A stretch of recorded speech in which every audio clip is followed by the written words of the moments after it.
How's it going? Welcome to Adventures in Lollygagging. We're a few minutes late. Thank you for bearing with us. We are down in Evan tonight, but we are going to continue on to this little listening station in the middle of the desert. But before we do that, let's get an idea of who's playing, who we have, who your characters are, etc. And then we'll kind of get going. So we'll try to pick up where we left off. So, Kipser, tell us about your cheating character. Hello, my name is Riel. I cheat at werewolves, apparently. I am not supposed to use penumbra sense in anything but a supernatural form. And I'm supposed to know that because it's the lack of information on the sheet that tells me. Because it's not saying that I can use it in any form, that means that it has to be a supernatural form. Look at her. Listen to her trying to litigate it. She's a good lawyer. She'd be a hell of a lawyer. Hell of a lawyer. I have a philosophy brother who trapped me in a car one day for 5 hours to debate if Britney Spears was good. I know how to hold an argument. Okay. Is there an anti-position to that? Is she not? Anyway, so I am a detective for the group, and I deal with the tech, which is why we're late. Next. Next up, Jeremy, tell us about Eustace.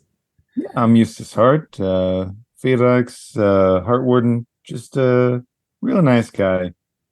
I don't do tech. I brew beer. I own a saloon, and I'm out here in the desert. I'm pretty sure something's going to try and murder me soon. That is that's a fair assessment. All of that seems pretty much on point. Absolutely. Absolutely. If you ever hung out in the desert a lot, it's like, there's definitely stuff out there that'll kill you. It's not like Australia, everything will kill you kind of deal, but it's, it's a much lighter version of it, like a much lower calorie version. Level 1 to 5 as opposed to 15 to 20. Exactly. Yeah. Gotcha. Okay. Next up, Melissa, tell us about Selena. So Selena Bendis is our theurge. So she normally, if she's spending this much time consistently in the desert, she would probably, maybe smoke something. But this has been a lot of work in the desert, and more work in the desert, and more work in the desert. She is perhaps one of more than one aging hippie in the group, but she claims the aging hippie title. Mm-hmm. What you know from personal experience and all that smoking you do on our back porch, the peyote, all that kind of stuff. That's just Melissa right there. Mm-hmm. Yep. And then finally, Aaron, tell us about Jacques. Y'all know now, my name isn't actually Jacques. No, Jacques Roulette. They gave me that name. I was born in the hills of West Virginia. I was born in the hills, little Blackfoot cub of a wolf until the kin finder found me and brought me into the way of the Garou. Well, I'm not going to get into that story again. There was some bad things went on with some Pentex fellas, and I did them pretty harshly. Then I ran west, and I kept running west until I found myself a new home here amongst this pack. Now, y'all might have remembered I was born under the warrior's moon. Claws are sharp and fangs are fierce. And as you know, a red Talon worships the Green Mother hard and looks askance at anyone who would call on the Weaver. And that's right, I'm looking at you, Lou. But you all might as well call me Jacques Roulette for now. Perfect. All right. Innocent Lou? I don't know about that. Mary. We'll see. All right. So let's get started. You all have been continuing to search for some source of corruption that has been plaguing the deserts northeast of Phoenix, near a place called the Black Canyon Diner, which is where all this kind of started. You've been following whatever this was. You've been following a trail eastward, deeper and deeper and deeper into the desert, further and further away from actual civilized land. So you're like miles and miles away at this point, kind of between population centers, essentially. You did manage to aid a Gaffling spirit in the cleansing of a local spring, and then saved some hikers that were being attacked by these addled and possessed inhabitants of the diner, it turned out. None of the attackers, however, when you examined them, were Calypso Circle. And you did manage to free the hikers, but they kind of got hurt in the process. Some of them went through the delirium, having seen some shifting and some werewolves, despite the extremely clever circus ruse. Melissa and I have been laughing about that all week. You did bring all of those hikers back that you could to the highway stop and left them there, hopefully to get some medical attention. So you did a good deed in the end. Eventually, you came across a Black Hawk helicopter as you returned to your search, and it was branded by a local or a private security firm that operates at least one of its branches out of the Phoenix area by the name of Lockroom Control. If you've watched any of our Hunter stream, that was a common name that popped up in that as well. We're in the same area around the same time, so it shouldn't be too surprising. A pilot and a tech were made behind, but you proceeded to...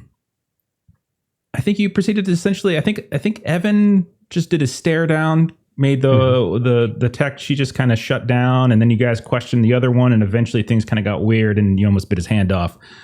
You found that there was apparently a squad inside the helicopter that weren't here. You found an old map, or at least a map that had information about this territory that any of the maps that you were able to look at, because you found like there was apparently a listening station nearby. You found like a little map layout of the station. I'll show you that in a second. And then you just gagged and bound the mercs, and you kind of left them there. So we're going to pick up right there. We're still at that helicopter. I'm going to pull the players over to a little listening station map. So you having gone through the helicopter, you have a small... You have a map, essentially a topographical map of the area that seems to show some locations that the general like Google Maps or whatever you can kind of access freely didn't show. And most notably is this old listening station is kind of how it's referred to. In the various bags and such left over by this tech and this pilot, you find a layout, you find a little kind of description for a place called Echo Labs, or a company called Echo Labs. And you can see just sort of a layout of this listening station with a signal center and with various other kind of support buildings and such. So you do have a layout of this area. From what you can tell, just from your senses, it looks like this squad that was in the helicopter has kind of traveled northeast a little bit away. And based upon your assessment of the topographical map you have, they're probably a good 2 to 3 miles away, you would think. So that's where we're at. What all would you want to do with this tech and pilot, the helicopter, and or each other? They were pointing guns at us. What guns are lying around? Yeah. So in terms of, basically they both had handguns on them, which would account for, so mechanically they would be a damage +3 weapon. So you can take that if you want. That's fine.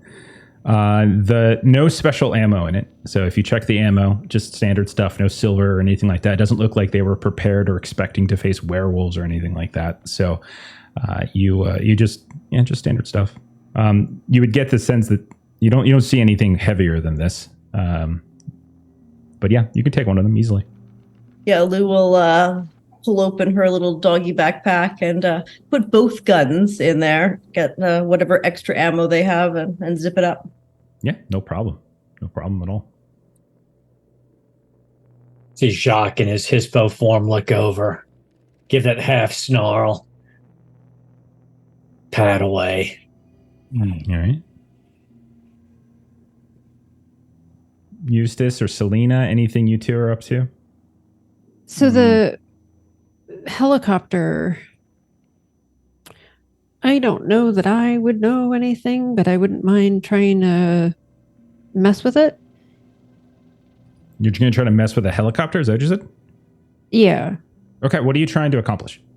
What are you looking to do? Sabotage? Oh, sure, yeah. It's definitely not functioning right now from what you gathered from your brief interrogation. So whatever electronical interference that Lou has been seeing with some of her devices. It seems to have extended to some of the devices that's happening with the helicopter. They did manage to get it down safely. But if you're looking to sabotage it further, you can certainly do that. We can do... I have, 0 for technology. And that's fine. But Give us- you know what I will say? I mean, we talked about some films the other day, and you know that they pretty much have to pull on that stick to make it go up and down. Mhm. Just rip that off, and then they can't pilot it. Don't need to do nothing clever. Just something small and practical. That works. So Yeah. she's just gonna. Are See, you... And once in a while, these two brain I cells guess just we're knock strong enough. together. Yeah, no role necessary. I think you guys are werewolves. You guys can do this. Not an issue. Sure. Simple enough. I think we'll say that that Duke has been kind of maintaining his stare down on the woman for a bit. So she's still conscious. We'll say the man who you nearly bit his hand off, you can tell he's but I think somebody bound it. Yeah, we bandaged him up. So he's not he's not on the verge of dying or anything like that.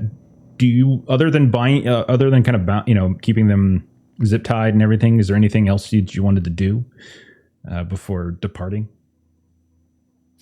Selena had just grabbed that thing, whatever Eustace said, to pull out of the. So she's just going to stand behind them and kind of hold it up, like she conked them on the head. I guess if we're not going to kill them, it's probably wouldn't be too bad a thing to maybe put them inside the helicopter so they're at least enclosed and they don't go getting some snake bite. Just let me investigate it before we put the bodies in here. Yeah, okay, yeah. You're the body expert, you know. Yes, I am better with the Excel sheets, but yeah. So I would like to just quickly investigate to see if there's anything unusual in the back of this helicopter. Let's see. Unusual? Is there something that you're thinking? Is there something in particular you're looking for? Documents, sort of any tech that I wouldn't immediately recognize. Lou is actually quite interested in paperwork and documents. I would say, okay, that's fair. There's sort of a debrief document, we'll say like a dossier or something like that. You can grab that, which seems to go into some details about the lab and what it's been doing. But there's nothing tech-wise in here that looks to be like out of the ordinary. But if you're looking for paperwork, I would say that's what you would be able to find. From what you can tell, it is regularly referred to as a listening station. However, there's a lot of like redacted material in here, but there's also some data. You can see there's some like frequency data, but none of it really. Actually, roll tech. You're smart. Tech and Sure. We'll say intelligence. I think actually. Frequency no data. Problem. Yeah. And While you're doing that, Architects of Faith, thank you for that, Ray. Appreciate it so much. Yeah. Intelligence, yeah, okay. I got a 10, and then a 9, so 3 successes. Okay. I would say with 3 successes, you're able to deduce that the types of signals that they seem to have in this little packet do not align whatsoever with like cellular tower data, old-fashioned kind of radio signals, even TV signals. It doesn't seem to be the types of things that this station is monitoring. So whatever it is it's doing, whatever this sort of tech actually is, you probably need more time to really break it down, look at it, probably get some more context. But at the very least, it probably makes you raise an eyebrow. Something doesn't add up. Something does seem a little peculiar. Lou will probably be talking at whomever is most stationary, and it is just like garbled jargon, really nerd stuff, which is probably Jacques, because Jacques is the only one not actively doing anything right now. So Lou is probably like walking around kind of behind them or in front of them and just talking about this stuff. And they said, look, it's a little unusual here. There seems to be some missing information, but I can't see the jump here. You understand? Yes? Jacques whimpers a little, hikes his leg, pees on the pilot, and stalks off into the night. No, come back. Wait, I have this. I need your thought process on this. Jacques. He's gone. He doesn't even look back as you say it. His disdain for technology is that great. Okay, well, we can put the bodies in the helicopter now. Helicopter? I'm not moving him further. No, he's staying right where he is. Okay, well, I don't. In the pile of peas then. Yeah. It's just a thing. Like, it's been marked. It's not mine to move. That makes sense, yes. Selena had been standing there, like, waiting to see if she was hitting them upside the head or not. And, like, I guess now. And so she bonks them both on the head. Okay. We'll say they are bound. They are down. You're able, we'll say, to knock them out enough to the point where you don't kill them. You deal enough superficial damage or so to sort of knock them out. And that is that. So what's the next step? I think we probably want to move onto the listening station. Yeah. Yes, but why do they call it the listening station? Jacques, what do you think about this? He growls. And he looks at you like he's thinking, should I challenge her to a duel? Oh, man. Is it time to change the pack dynamic? I mean, I'm just going to throw it out there. We keep hearing weird sounds on a lot of the technology stuff. So more than likely, I'm going to assume it's tied to that. Like, maybe they're aware there's something messed up. And so they're trying to, like, have a jump on it. Well, they're listening for something, and it's not any of the normal signals. So what else is there? So yes. I don't know. But maybe we go there and we dig around and, use that big brain ears and you find out what they were listening for. Oh, Eustace, excellent. So let me give you the summary again, and then you can help me with this. I would love nothing better. Thank you so much for friendly fire here soon. Okay. So I've warned you guys. I already killed a couple of characters in the last campaign. So you did. We were talking about that beforehand. Okay, so the station, according to the maps that you have, is just a couple 2-3 miles north, which is nothing for you all. Super simple. Now, there's no roads around, and you can even tell as you start to travel, like there's been no roads whatsoever. You had to backtrack miles just to get those hikers back to a proper leaving place. And that continues. But eventually you do see a series of rock formations. They're not mountains. Calling them mountains is overstating it, but you can just see that there's this sort of ridge and run of these different earth formations that have popped up out of the ground. You can tell as you approach, something is extremely off. It's very, very dark. The closer and closer you get to the station, you realize like you don't even see the moon anymore. The moon is no longer visible. Stars are no longer visible. That sort of sunglass fading effect that you've had this whole time is it's almost opaque sky now. And there's the weather hasn't really changed too much. Like the weather is still kind of warm, still a little bit of a wind, but you still see along the ground as you're tracking there, just dozens of these various desert creatures, snakes and scorpions and birds and various other things. They're devouring themselves, devouring each other. You can see they've kind of ruptured, their bellies have been extended. You can see the fauna itself has kind of started to corrode in some ways. If you've ever seen a cactus kind of wither from the inside out, kind of that kind of thing is happening as well. But eventually you notice with your, I'm going to just give it to you all as werewolves, you do see something a little bit odd about this rock formation. You see some shapes that don't look particularly natural. You see some right angles and such that shouldn't be there. And it dawns on you that they have it looks like there's some sort of series of structures kind of built into this kind of sprawling rock encampment. From a distance, it's weather beaten. You can see the the remnants or ruins of like a bygone era. You can see like actual stone brick walls that have collapsed, but in place of them, you can see like these prefab buildings that have just been plopped down within this ruin. You can see what looks like the remnants of old antennae that are kind of either bent over or in some state of being broken or unspooled. You can see that the station itself is on an incline, like it's built into this ridge or this hill. There does now, you can see kind of skirting out a little bit to the west, there does appear to be a dirt path of some kind, and you can all tell very easily that there are tracks. Like you can see that there are tire tracks as if somebody has come and gone, like thick, heavy duty tire tracks. And this is kind of what you see at a distance.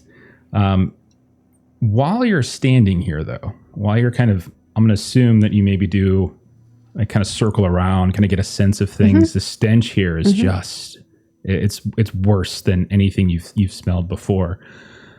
While you're kind of wandering around, you do feel a tremor, and you hear the sounds of like structures kind of shaking a bit. You see the rocks begin to scatter down the sides of the formations and the hill, and you can just kind of feel the earth shake just for a couple seconds and then quiets.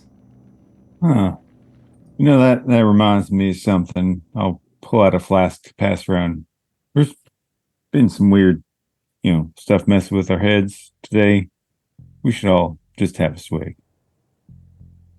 And if you do, you'll get a +2 to any rolls against mental affecting stuff or fear.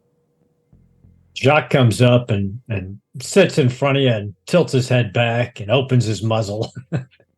All right. I've been working on a new one for you. You're gonna like it. I call it the Haunt. It's almost ready. He butts his head into your side and moves on. Thank you, Eustace. I will grab some as well, please. Thank you. Should we get to high ground and see what we can see? That sounds good. I did not enjoy when that thing got in my brain earlier tonight. It was weird. No, very much not. So Selena, if she wasn't already, is going to turn into Garou form so that she can do a hair's leap and jump up onto the nearest building and kind of see what she can see. I think I'm going to go Teen Wolf. Okay. All right. So Labroing up. Yeah, I'm saying in Hispo. Going for Hispo. I'll switch to Hispo and do a rage Hispo check. for Lou. All right. I won't be sneaky. Supernatural form. The rage checks if you have rage checks to do. And Selena, how'd you do? Are you okay? Everything all right? Sorry, let me do my rage check. You just said Garou. I didn't know what form you were going into. That was an intentional. I needed to pull her up the list. Gotcha. You're stalling. I was stalling. Yes, that was intentional. I will do probably just Glabro, and I passed my rage check. Okay. And then Hair's Leap is Strength and Glory, so that is all rage because I'm all raged right now. Okay. And that is a 9, a 10, and an 8, so 3 successes. All right. So wait, where were you? It's just a rage check. Oh, you had 3 rage die. My bad. Sorry, I misunderstood. It's a Strength and Glory check for Hair's Leap. So I can go 3 meters horizontal or 2 meters vertical for each success. Oh, you're actually using it now. You're using it to hop up. Mm-hmm. Okay. Mm-hmm. So I will say that you've all been approaching kind of from the southern side of things. When you get to the base of this rocky kind of growth, you watch as Selena, she leaps up, she lands on a flattened area. There is what seems to be extended around this encampment an old wall or partially built wall. Like, again, it's like ruins, really. It's like 50, 60, 70 years old. Like, you can tell that this is a place that, there's something else here at one point. And the minute when you pop up here, Selena, you can tell that there have been new structures, prefab buildings. You can see them. They're marked, they're torn up. Some of them are crooked. You can tell like the earth is ruptured in certain places, causing some uneven placement. You can see like there's camo tarps and stuff over top of a few of them. None of them seem to be particularly tall. They're all kind of like single story kind of buildings. I'm going to say that you probably come up. I'm just going to use this little map I gave you just to kind of, it's all just abstracted just for us for the kind of keep track of everything. You kind of pop up on the southern side of it. You can see off to your west, there does appear to be like a ramp and a gate that does lead to a series of like these garage doors that are underneath this canopy. The gate itself and the sort of like the southwest section of this compound has been ripped apart. While you're up here, go ahead and give an awareness test. You can tag wits with this as you're looking up. And is anybody else climbing up or moving up or anything like that? Jacques would not be climbing up, but he would be moving closer towards the buildings, trying to get a scent of the squad that we're tracking. Okay. Selena, how'd you do on your awareness test? 5 successes. Nice. Selena, 5 dice rolled, 5 successes. Nice. Selena, you see in one of these small buildings, an entire wall has been wrenched free, and it's just open. You can see there's this flickering light inside that's barely giving off any illumination. But you also notice that there are kind of moving around almost like a pack, some walking on 2, some kind of crawling around on 4s, are these corrupted looking folk, not unlike those that you saw out in the desert attacking the hikers. And you can see that they're either inside of that small building or just outside of it, and they're kind of looking up at the sky. A few of them you can tell have like extra appendages exposed from their torsos that are kind of feeling out. You can tell almost like a snake might be trying to kind of taste the scent on the air. I'll say they don't immediately notice you, as you haven't quite pushed all the way in. You've just kind of hopped up and you've looked, but you can tell that one of them seems curious about the direction when you're at and starts to kind of move in this jerky fashion. As they fall to the ground, like one of these tentacles kind of pushes themselves back up and they kind of scramble up and start walking in your direction. All of them are dressed in pretty standard clothing. Like you don't see, like you would assume that these are more diner folk. Jacques, you can go in and roll an awareness too, since you're just kind of getting up towards the buildings. If you want to just go up the standard ramp that seems the path that leads up towards the broken gate into the vehicle garage, you can do an awareness as well. Okay. So awareness wits for me is 5 dice. I've got 2 rage at the moment. Yeah, I got 0 successes on 5 dice. So yeah, I'm not sure what my paws are. Yeah, I took all the dice cards. Man, not a single. Everything looks fine. You don't know what the big deal is. Yeah, It's freaking Disneyland here, guys. What are we talking about? Those are rocks. What are you talking about? It's all that booze that Eustace put down here. That's what it is. He's still thinking too much about Lou and the Weaver spirits. He's in his head too much. I will say this. When you're just angry and just cursing to yourself and you're not actually paying attention. Technology. God. So I'll say this. I mean, even without succeeding, there's still things you can obviously observe, which is that straight ahead, as you go up the ramp, there's the gate. There is a security gate.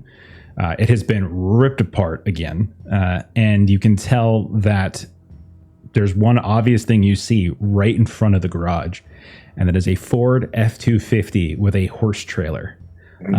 You notice that it is kind of crashed into one of the pull-down garage doors, and it's kind of folded it inward, and it does seem that as allowed kind of entry into the vehicle bay. But that's it. I would say you probably aren't even aware of what Selena's looking at, or the senses that you're getting, the smells. It's just like the corruption is ever present, but it's just overwhelming that you can't like distinguish one thing from the other. Lou or Eustace, what are you two up to? I mean, I'll back your play. I mean, I don't want to just go sneaking up there on my own, and then you're kind of left here. And I'm just. What form are you in? Because I am Hispo, so only speak dog. Was currently in Teen Wolf form. But we can still Glad, bro. communicate with one another. Yeah. Okay. Garo can communicate in any form. Yeah. With other Garo. I'm just going to A take lot a of John Wayne style shrugging and gesturing. wide berth and stay out of sight because I'm not so good at the stealthing. Okay. Would it be okay to say that Selena, like once she kind of sees what's up ahead, that she kind of comes back down relatively quickly? Yeah, you can. You can do that. Okay. Especially once you see the one starting to scramble kind of off in the direction where you've popped up. Yeah, you can scramble back down, kind of fill Eustace and Lou in. We'll say Jacques has moved up a little bit, but isn't necessarily like out of range or anything like that. But he's moved up a little bit. So there's more of them here. I think we're going to probably need to take them out. They are quite a few of them. They are pretty far gone. Mother's Touch is not going to save them. I think we're just going to need to do what we do. Okay. Where did the other one? Where? Jacques. He snuck that way, but I lost sight of him. Damn it. Selena will go over to where Jacques is. And she'll just sort of give a little growl. To come back to the group. Okay. Shock pads back. So when we fought these things earlier, did they kind of seem to be working on like sort of an animalistic thing, or like when they were fighting us, they seemed sort of cunning? They were using this strange screech. Some of them were anyway, where they were kind of trying to essentially like mesmerize, stun, however you want to put it. Others were just a little bit more feral in some ways, but they did seem coordinated. Okay. Like they were no match for you guys, like individually, but a pack of 6 could prove a little bit of trouble if you're not careful. The reason I put it out there is, most horse trailers, you've got exits. If you got some, we could fit through the hole there. A horse can't, but you've got openings that are big enough that we could crawl through. But somebody could go in there, if they're stupid enough, make a ruckus, get a bunch of them to follow them up to the trailer, then hop out the trailer through one of the openings, and maybe they're still a little too clumsy to go do that themselves. Then somebody else closes it behind them, and then I don't know. We find a way to light it on fire.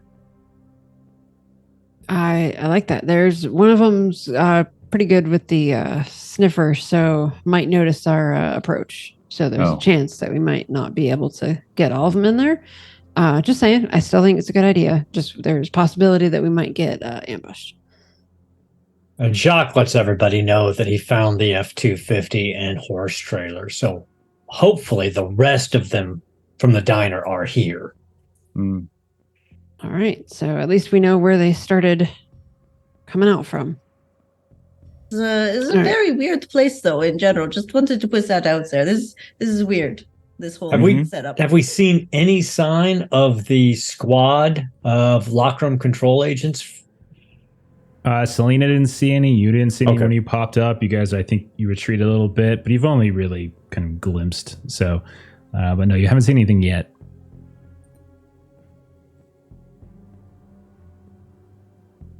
Can I try something a bit weird really quickly? Go for it. Want to activate Spider's song now that we're at sort of the listening station area, and it page 150. It allows me to sort of hear electronic communication. So if this is listening to something, maybe I can tune into what it is listening to, or if there's any two-way radios, I might be able to ping on them if there is a group of LC agents out here somewhere. Okay. All right, yeah, go ahead and give it a roll. This is Resolve plus Wisdom. Yes. Which aren't, to be fair, they are not my best stats, but here we go. I'm working on that. Do you want to take an audience? Oh, it's too late. I've already rolled. 1 success. Okay, a single success yields only a few scattered words, whereas 5 or more, or a critical one, allows you to hear the entirety of it. As you focus in and listen, You do hear the faint echo of the same kinds of communications, the same types of sounds that you've heard before. That almost kind of modem-like screech. It does sound like that is coming through, and that is really the only thing you're getting. You're not getting any human speech other than that kind of combination of things. But Well, it does seem to be there's a lot of it here. It does seem like there's back and forth, like there's communication happening. I'm going to shut that off very quickly now. It seems like I listened to any electronic sounds, but I could not hear any two-way radios from the LC agents, or at least they're either all together or all dead. I mean, maybe the latter, looking around at the site of this place. All right. Operation Trap them in the trailer? Mm-hmm. I don't know. Love this plan. Right. Let's do it. I can jump on top, see if I can get them to center there. Okay. So let's do this. Let's do it this way. Everyone tell me what you're doing, make a roll, and that's going to contribute to it, and we'll just kind of add up the successes and see how effective it was. So, Selena, you are going to try to hop on top of the trailer and lure some of them based just by being there. Go and make your hair's leap roll. Eustace, what are you going to contribute to this? Okay. There's Jacques. We've already got some. I think it would be fun with the leftover hooch. Is it possible to use the leftover hooch, do a craft roll to make a Molotov? Hell yeah, absolutely. That sounds great. Yeah, go for it. Give us the craft roll. Jacques, what are you up to? Jacques is going to run through the midst of them to try to pull their attention and then head in to where we're trying to corral them, try to lead them where they need to go. Sounds to me like an athletics dex test as is probably what I think makes most sense there, if that's all right with you. Sounds good to me. And then Lou. Lou is going to try to hopefully use Streetwise Sleight of Hand to get, as soon as Jacques runs back out, get that door closed and locked. Gotcha. Or whatever. Okay. Sounds great. Go ahead and give a roll for that. And then based on your successes, we'll narrate what happens. I assume dexterity would be going with Streetwise. That works for me. Hands. Cool. Yeah, that works. I am going to spend a willpower to re-roll 3 dice because I am rolling. Dangerous. I'm rolling mostly terrible tonight with a side of shit. Okay, that's better. I did get a crit. So that's 4, 5, 6 in total. Okay. So Jacques, we'll say it starts with you as you sneak up to the point where Selena was. You can see that group is kind of lingering, and it almost seems like they're scouting and sniffing around in this very feral-like manner. And you just charge in, not necessarily caring whether or not honestly, you want them to see you. You can hear as you do, as you're just kind of bolting through them, getting as many of their attentions as you possibly can. Like, you can see a few of them begin to light up. Their eyes start to flicker, their mouths open up, and you can hear that terrible screech once more. But you're moving with such speed that you're not able to, they're not able to kind of lock in on you, and you just bypass it all, and you just hear it echoing behind you. You also hear them starting to trudge, and you just hear as they're kind of coming after you now. Selena, how did you do with your hair's leap roll? So I got 3 successes again. So again, that's kind of 6 meters vertically that I can jump. So I should be able to get to the top of this thing. As Jacques comes around towards the sort of this ramp up to the garage, there you are, Selena, as well. Some of these kind of split off, some chasing after Jacques, some chasing after you. You leap up onto the actual top of this horse trailer, and they come charging in, and a few of them are trying to leap up too. Jacques manages to kind of hip a few of them, and they fall down in the back. A few of them charge in as well. Jacques, you're able to bound back out. Lou, how did you do with your roll? So the first thing I did was roll a bunch of 3s and 2s and 4s. So I used willpower, and I got a 10, an 8, and a 6. So 4 successes. Fantastic. And so you're kind of right off to the side of the trailer, kind of hiding. right as you hear the sort of the thumping around inside, as they kind of bank off the sort of the metal sides of this, and you can see Jacques dart out. You turn right around, and they're staring at you right in the face. And you go to pull this down. How many successes did you have again? 4 in total. 4. Okay, 4 is good enough. Because then as 10. you see the light start to flicker in their faces, and you can hear the sound, but you quickly shut it before they're able to kind of get their screech off. And then, Eustace, how did you do with your Molotov roll? 4. Okay. You have it's not even like a Molotov. It's like a handle. Somehow you've been carrying in your pack or whatever. You've got like a handle of like Jim Beam or something ready to go. And you can make a fairly hefty looking molly. Do you use it? Yeah, once they're all gathered together, yeah. And so you just crash it against the side. It's a horse trailer, so there's windows, obviously. And so you can see some of the booze and some of the fire begins to stretch inside. You all do hear a significant amount of screaming. It is both that kind of digital scream, but then you also, as that starts to fade away, you hear the sounds of human screams screeching out as well. Everyone go ahead and roll a composure resolve test. And it just sounds like agony is just cascading out of this trailer. Is it mentally impacting us? It is mentally impacting you. That's absolutely correct. So take your bonus. Add 2 dice. Absolutely. Now, Nice. if you generally think that humans should pretty much be cold anyway, do we? I mean, it's. No, I'm fine. fine. I did okay. Yeah. I did okay.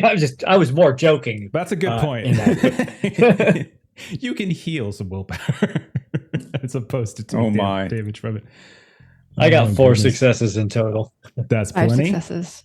Okay. 2. 4. Lou, take a 1 point of superficial willpower damage as their screams do kind of echo a bit. And not only that, you are friends with Calypso's Circle. You all didn't take a good look at whether or not any of the faces that you just lured into the horse trailer were hers. Crap. And there was a voice in there that certainly sounded feminine. Jacques doesn't care, so he's he's like, Jacques all good to go. Now, Can we roll something to see if we remember that or not? It's a little too late for that, unfortunately, Right. as that horse trailer is on fire. Not only that, but you all hear like other patches of those screeches elsewhere along the somewhere else on the compound, coming from to the northeast, to the north. Like you can hear like it's echoing out, and then the ground starts to shake again, and you just feel the whole earth just shake around you. You can see parts of these rock formations just crumble to the side. Some of that exterior old stone, like leveled stone wall kind of collapses down. None of you are harmed by this, but you can just see the whole place just begins to shake. Lou, gotta turn it off. Well, the signal center tried to from the turn it map. off from Oh, now here. you want our technology help. I want to destroy it. The Red Talon destroys technology, and I think that's what we should do. This is true. Which is We're what going to have a talk his at some point facial in time, expressions Josh. and tilts of his Yeah. head convey. Say all of those things. The nuance of it all. You just look in his eyes, you're like, yep, he wants to destroy that place. Yeah, he just wants Holds to his hold paw lead up. back to You're the pretty net. sure it's that middle pad of his paw that's pointed at you. Fantastic. I need to be One line of sight. articulate wolf. I'm afraid I need to be able to see it to disable it. So He let's go grabs a find hold. Jacques grabs a hold of your leg and starts Ah! pulling you towards the signal center. it. All right, Okay. here we go. So you start moving eastward.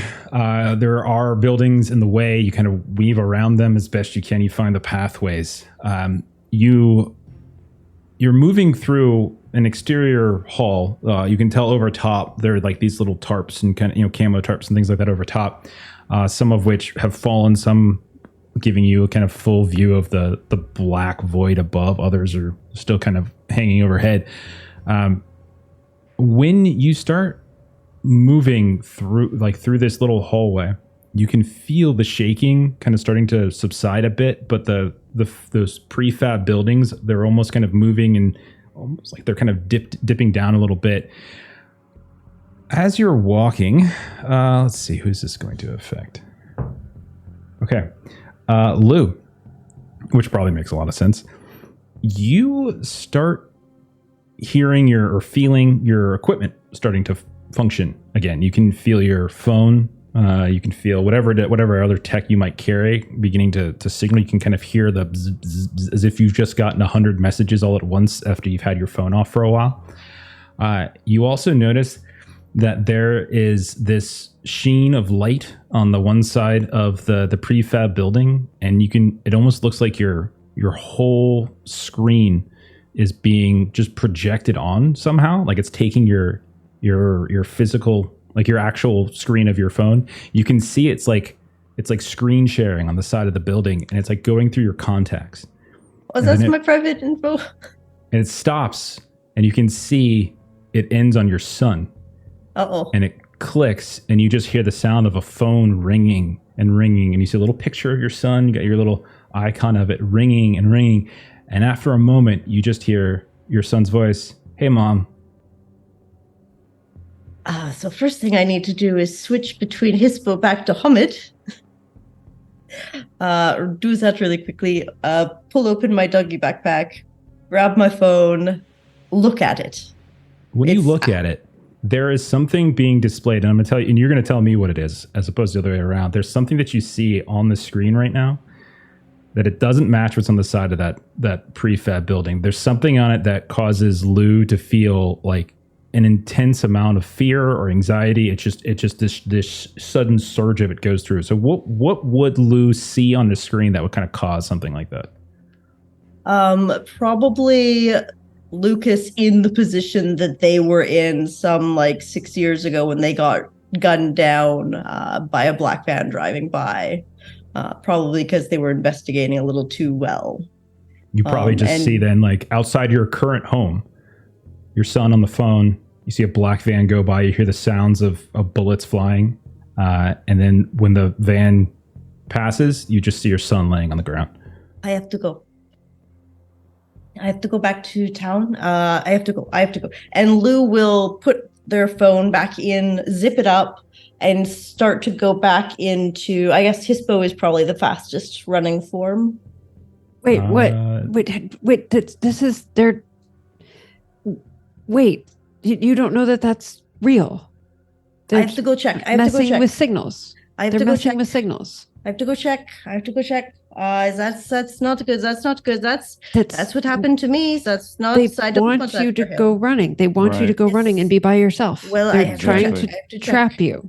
We will go. We have to do this first. We will go after you running by yourself. You're going to get yourself killed.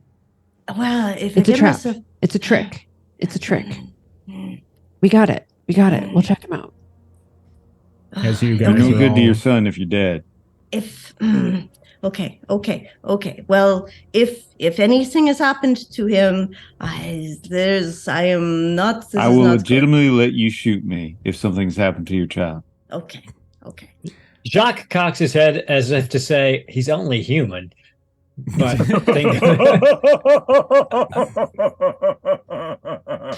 Selena turns to Jacques and just snarls at him. I mean, it was me, but it was just a tiniest bit funny. While that's happening, as you guys are in this little kind of middle hallway between these two buildings, you all hear the crunch of boots, and you see at one end and at the other end of this little mini between building hallway, two figures dressed similarly to the pilot and the tech that you saw by the helicopter.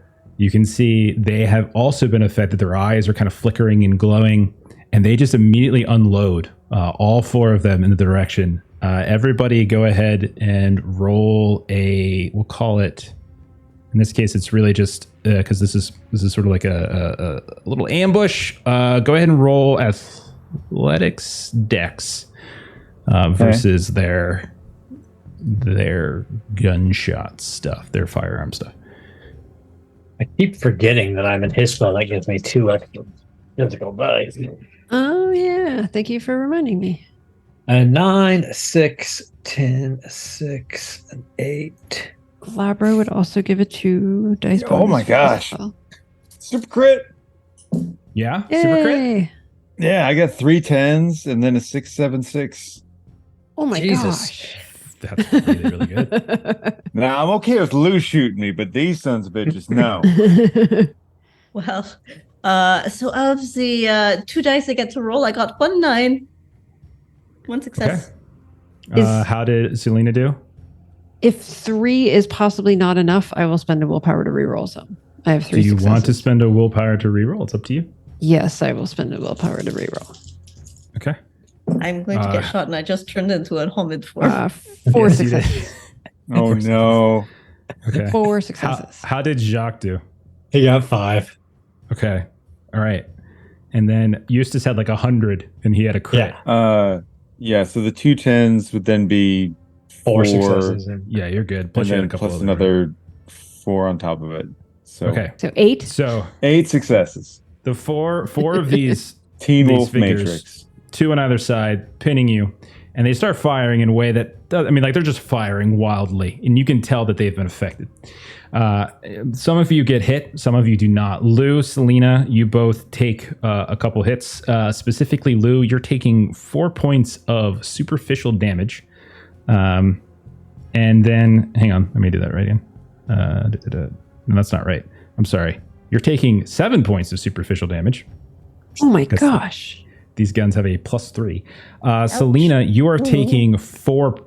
You are taking 4 points of superficial damage.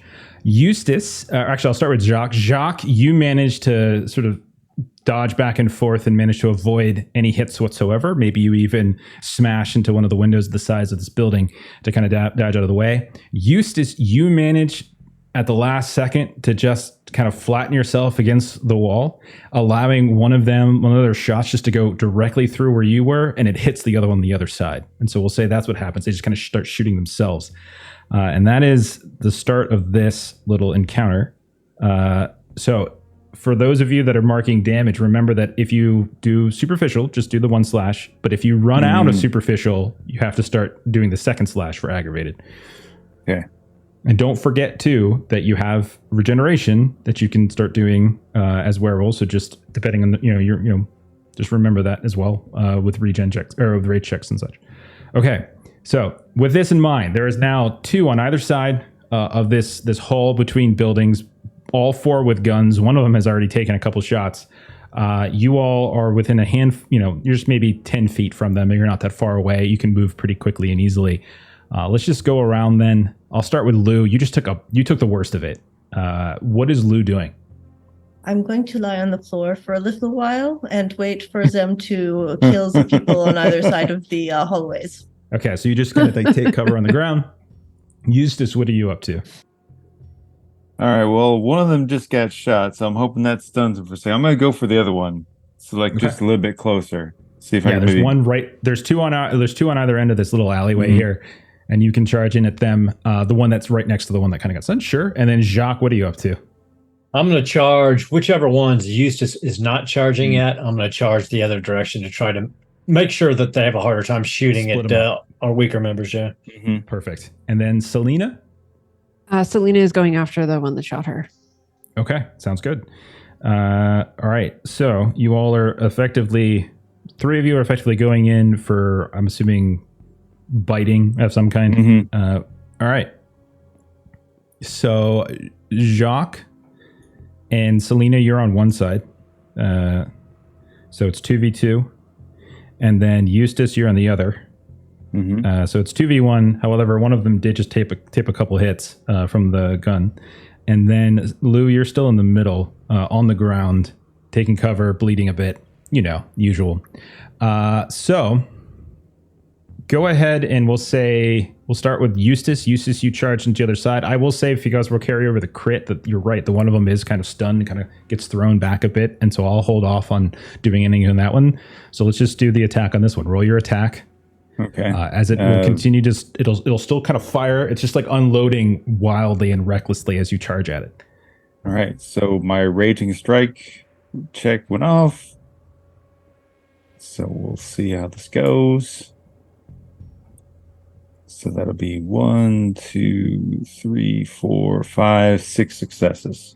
6 successes. Okay. You do manage to still dodging out of the way, or you can feel maybe the bullet clip off you, but in a manner that doesn't even phase you. And you leap up and you start tearing away at it. So you had a difference. You said 6 successes. Mm-hmm. You had a difference of 2. So 2 from the difference, and then what's the bite? Well, right now I'm in team wolf form, so it is just kind of brawling. Like I'm jumping on them. So you're just slashing and yeah, whatever you can. Okay, not enough to take them out, but you do manage to harm them. Okay, we'll go then over to the other side where Jacques and Selena, you're kind of closing in. Each of you are closing in. We're just going to say we're going to split it up one on one. Is that what we want to do? Yeah, I think so. Okay, same thing. Both you go ahead and roll your attacks. I got 5 successes. I got a crit and a brutal result on my rage dice. So that's 4, 8, 9, 10, 11. Okay. As you leap in, and you're in Hispo? Hispo, yep, bite. You leap through the air, and you don't even, your paws land, but you manage to rip his throat out mid-fall. So, but before he even hits the ground from gravity, his throat is already thrown up into the air, and his body collapses. As the weight of the Hispo form comes down, you just see this horrific gore, this spurt come right out of the hole you just made in the throat. There is a little tendril, it kind of withers away and then kind of turns into that dusty look that you've seen before, as you have just wrecked this guy in one shot. Selena, how many did you get? 5 successes, and I'm in Glabro. Okay, 5 successes will be a difference of 1. You managed to get so that's going to be a point of damage to him. You do dodge out of the way of the gunshots that come back in your direction, and you're able to much like Eustace, kind of start slashing away. The one that kind of stumbled back, Eustace, go ahead and he's going to try to do his screech ability at least instead of attacking you. So go ahead and make a stamina plus resolve. You can take your bonus. Okay. You can take is your bonus lasting for the entire scene that you got from drinking, or is it just the pretty much? Yeah. Okay, take your bonus for this as well. So stamina and resolve. Okay. So yeah. 33. Normally it'd be it would be a difficulty 3 is what you're looking for. There we go. How did you do? Let's see. Oh my. Well, I don't know if you can get a brutal result on something like that, but it would be 3 successes and a brutal result. You can get a brutal result on basically anything. But yeah, it's a 1 and 2. I got a 1 and 2 on the first 2, and actually a 1 on the third one as well. What I'll say, I mean, brutal results can sometimes be beneficial, and I think we're in combat, and this is one of those situations where I think it's okay. It's not necessarily going to affect this guy, but I'm going to carry it over to say that maybe, like, as part of your way to focus and ignore, you just dig one of your claws into the side of the one that you're fighting, and you just slide him in front to almost kind of block your vision and scrape down. And so I'll give a couple extra points to the other guy. We'll say that's where the result comes into play. That was a heck of a low roll. Yeah, that's like the best low roll ever. Okay, so now we've got Selena and Jacques. There's 1 by you. Eustace, there's still 2 by you, although the one that you're on is hanging by a thread, I can tell you. But the other one is recovered now and is kind of pulling the gun back up to start shooting. Lou, are you doing anything? Are you staying down still? Are you staying in dodging? I think I will, if it looks like they're both now engaged, swap to Hispo form and start to regen some of that terrible health loss. Okay, go ahead and make. You said you're going into Hispo, you said? Yes. Okay. And I've passed my rage check. All right, then let's have Jacques and Selena. I'm assuming you're on the same one. Mm-hmm. No issues. Eustace, you're going to finish this guy off. Mm-hmm. All right. Go ahead and make your rolls. You guys all, as you're doing this, do hear the sounds of boots kind of in the distance. You know that there's kind of a courtyard a little bit to the east of here, and you can hear crunch, crunch, crunch, crunch, crunch, kind of coming. You feel the ground shake once more, and you can see that the storage room, fabrication building right to the north of you begins to just kind of slide and then tip down to the point where the bottom side of it is now at almost like a 45-degree angle, as it seems like it's gone down into a small little pit, almost like tremors, like something is kind of like digging up the ground beneath it. Eustace, how did you do? 5 and a brutal again. I think it's getting in his head and he's driving a little crazy. He's just shoving his head against the wall over and over and over again, trying to make him quiet. And as you do, just like shaking a baby, basically, just shake it till it stops making noise. No, I'm sorry. Now I don't want to describe how I was just going to describe it. Because I was going to describe it like a Gallagher watermelon explosion is basically what happens. Yes, Gallagher watermelons. Yeah, so the head just Gallagher erupts, watermelon. And it falls to the ground. You turn, you look at the other one who is raising its gun and is going to fire at you. So in this case, because... All right. Yeah, Jeremy, you're going to take from the other one that fires at you. It's still going to shoot at you. You're going to take 2, 3, 4, 1, 2, 3. I can do math. 5 points of superficial damage as he just unloads into you. Just superficial for you guys, and you heal that pretty easily. And you're just smashing and smashing, and you don't even notice that you just took like 6 shots on your side as you do so. On the other side, Shut up! 5 successes for Selena. Okay, 5 successes is enough to do some damage. Jacques, how did you do? Oh, I got a crit for Jacques. How did you do, Jacques? Not as great. I only got 7 this time. Okay, so. It's going to be... So, Selena, you're going to be able to do some damage. And then I actually got a crit on Jacques' defense, but it's still going to be enough to do some damage. It's enough, actually, between the two of you.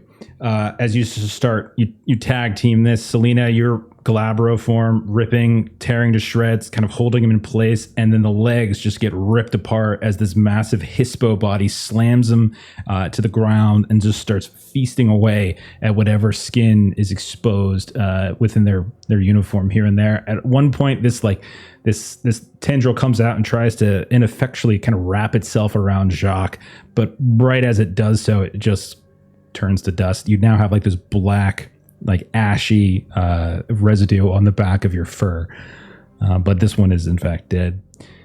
Lou, you switched over into Hispo, and are you just staying here for regen, or are you charging in on anything, or? Oh, I'm not asking. You want me to flail at the bad guys uselessly? No.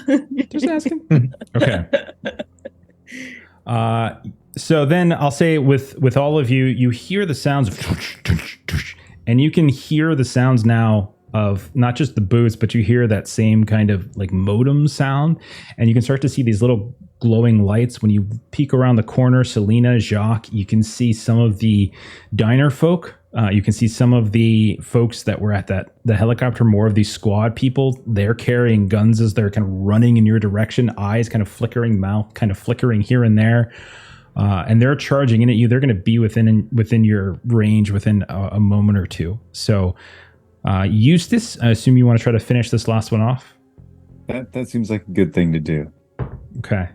And then Jacques and Selena, you see a small army, not even army, I'm overstating it. You see probably about a dozen figures running across the courtyard in your direction. They're not firing yet, but there's, again, a mix of the diner folk, of these lockroom agents, all of which have been corrupted in some fashion. With you two having that knowledge, what do you do on your turn? So Selena is going to kind of do like a throaty kind of growl to try to get everybody's attention real quick. And with her paw, she's going to like draw a circle in the ground as sort of a reminder to everybody that like we're here to try to save somebody. To kind of try to like remind everybody, like as we're trying to do this, if we come across the person that we were here to actually try to save, maybe don't kill them. So that's what you should draw it. on the side of the wall and the blood of the man that you just ripped apart. That is even better. We all have our days. So Jacques seeing this will shift into Krynos form. Okay. All right. So then are you going to leap into the courtyard and go after the dozen, or are you going to turn around and help Eustace? What does Jacques do when he turns Jacques pretty sure Eustace has got this guy. He'll be going for the crowd. Okay. Try to slow him down. Okay. All right. So are you going to do like minor action as a minor action shift into a Krynos okay. and then charge?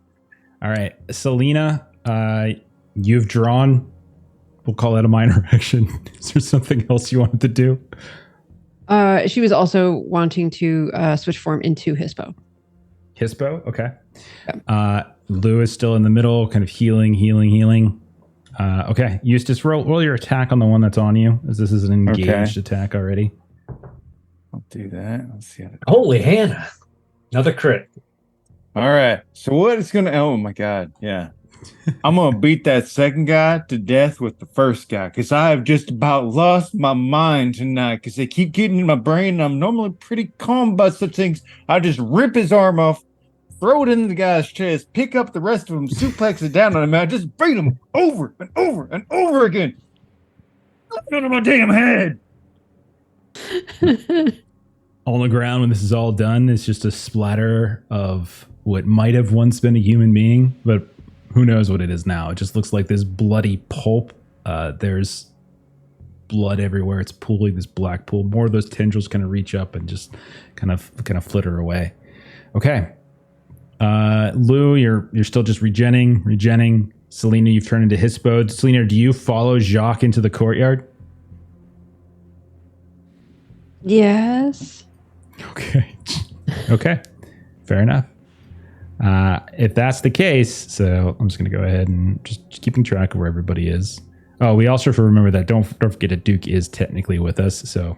Yeah, that's right. I don't think Duke would be running into the middle of this group, though. So probably not going to happen.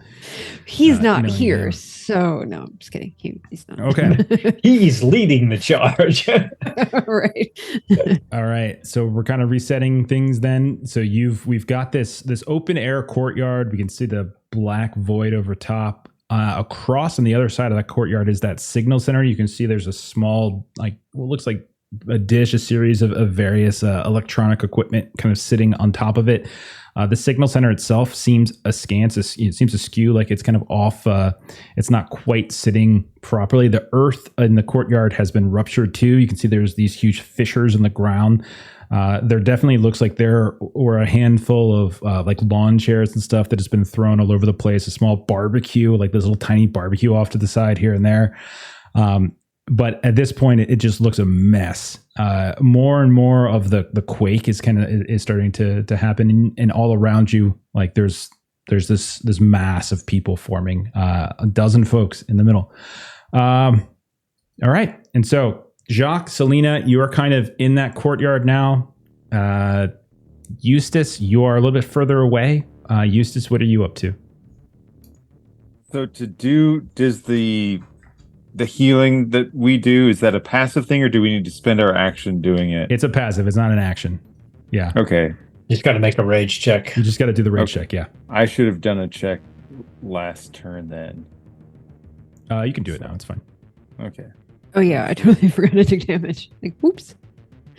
So I should do that. I'm going to fail twice. So I kind of burned myself out. I still got one rage left, but yeah. I kind of burned myself out. But yeah, I think Eustace usually doesn't lose his temper like that, and when he finally sees what's going on, it kind of like jolts him out of it a little. Okay. So you turn around, you look down this little mini alleyway that we are in. That's a little too loud. We see the sort of mini alleyway that you guys are in, and you notice that Jacques and Selena have left it. I would say at this point, though, Eustace, and Lou, you can see enough into the courtyard to see that there's some kind of mob that both Selena in her Hispo form and Jacques in his Krynos form have waded into, and they have essentially kind of gotten swallowed up by it. So there's people coming in left and right all around them. So they are in melee currently. Eustace and Lou, what are you up to? What do you want to do? Lou is going to look at Eustace, and you'll kind of see her turn on Spider's song again, kind of cringing ahead of that sound that she knows is coming. And I will roll Resolve and Wisdom. Resolve is 2. Okay. And then Wisdom. So that is, I'm going to, it is, use 1 willpower to reroll 3 dice. Fails on both of them, so I didn't get any successes on either roll. Okay. What were you trying to do right then? Activate Spider's song, so I could hear where the signal was coming from. I want to try to get to it to try to shut it off because. Okay.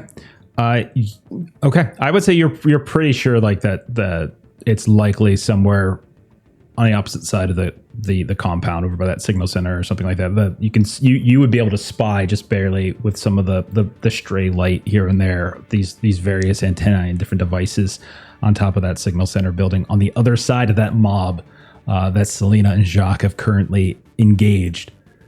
It doesn't mean you have to run through them. If you wanted to try to run around them or do something else, that's fine. I am going to try to start running around them to get to that center. Maybe if I shut it off, it'll allow these people to think again. All right, just give me, so you'll roll athletics dex just to kind of run and try to avoid getting caught up in the crazy melee in the middle. Eustace, do you want to try to run into this round? Are you trying to do that? At this point, I've got, you know what I'm going to do? I'm going to help Lou out. I think, for lack of a better term, I'm going to use a meat shield. Pick up this body, and she's trying to go around a certain way, and I'm going to kind of run alongside, literally holding up a body as a meat shield.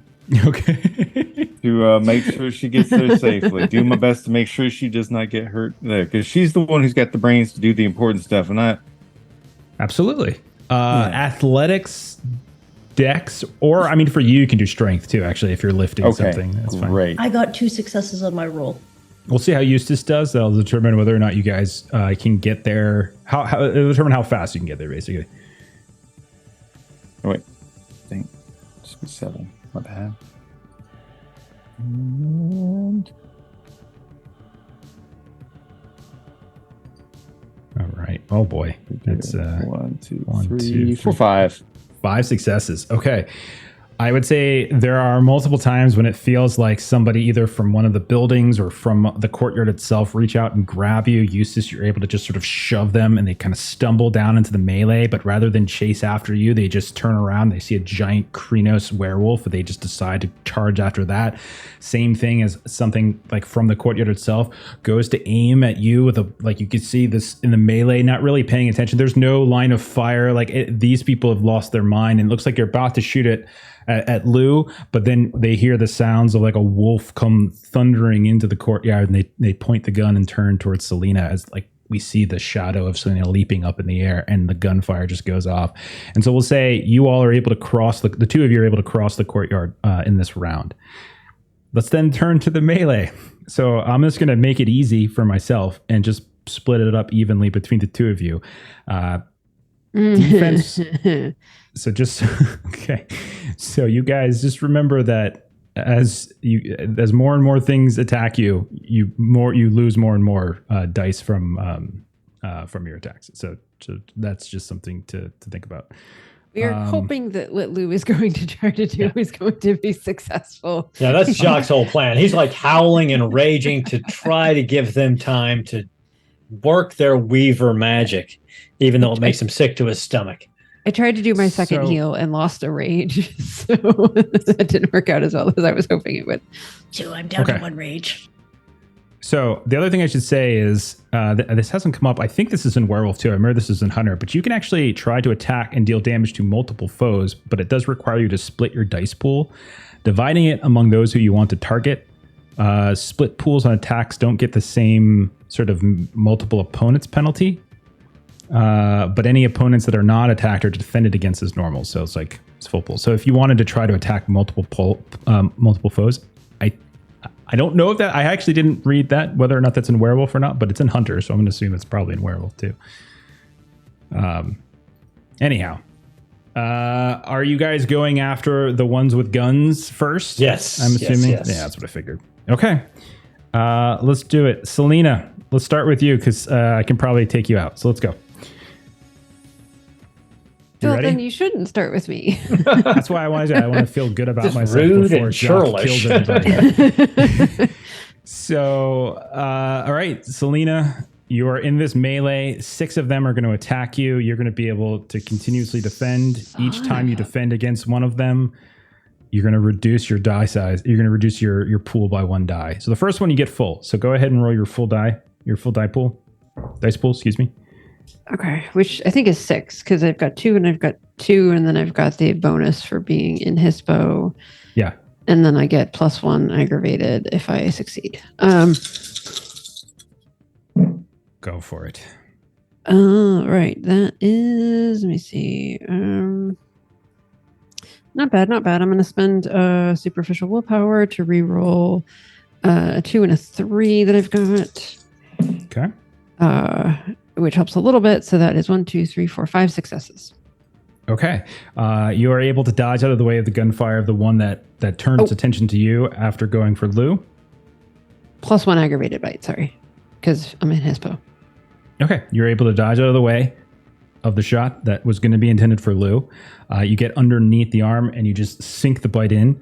What's your total damage? They would have had a 4, so you would have a difference of 1 plus your aggravated bite. So what would the total damage have been? 2. 2 total damage. Okay. All right. Not enough to kill this one. Next one. Go ahead and as another one of these begins to fire at you. Oh, goodness. Okay. And so then I think the way this works. Your pool -1. Okay. Well, okay then. You could, you guys can do damage to all of them if you roll well enough. It's just at a certain I point, have to roll after 6 well it might enough. be difficult. Yeah. Oh goodness. Okay. I'm going to do another superficial willpower to reroll 3 of these because that was a 1, a 1, and a 2. 4 successes. Okay. Even. Go ahead and roll your dice pool. For the next one, so -1 next again. one -2. Okay. You can create the. Well, yeah, the pool goes down another. each time. Yeah, I'm removing them out of the tray. So. Oh goodness. Okay, I'm gonna 1, 2, 3, 4, 5. All right, that's another willpower to try to reroll this 1 dice. That's 4 successes. Okay, it's even again. So you've gotten through all the gunfire. So there's just 3 guys that are surrounding you in different directions, firing away. You can see other people are taking the shots.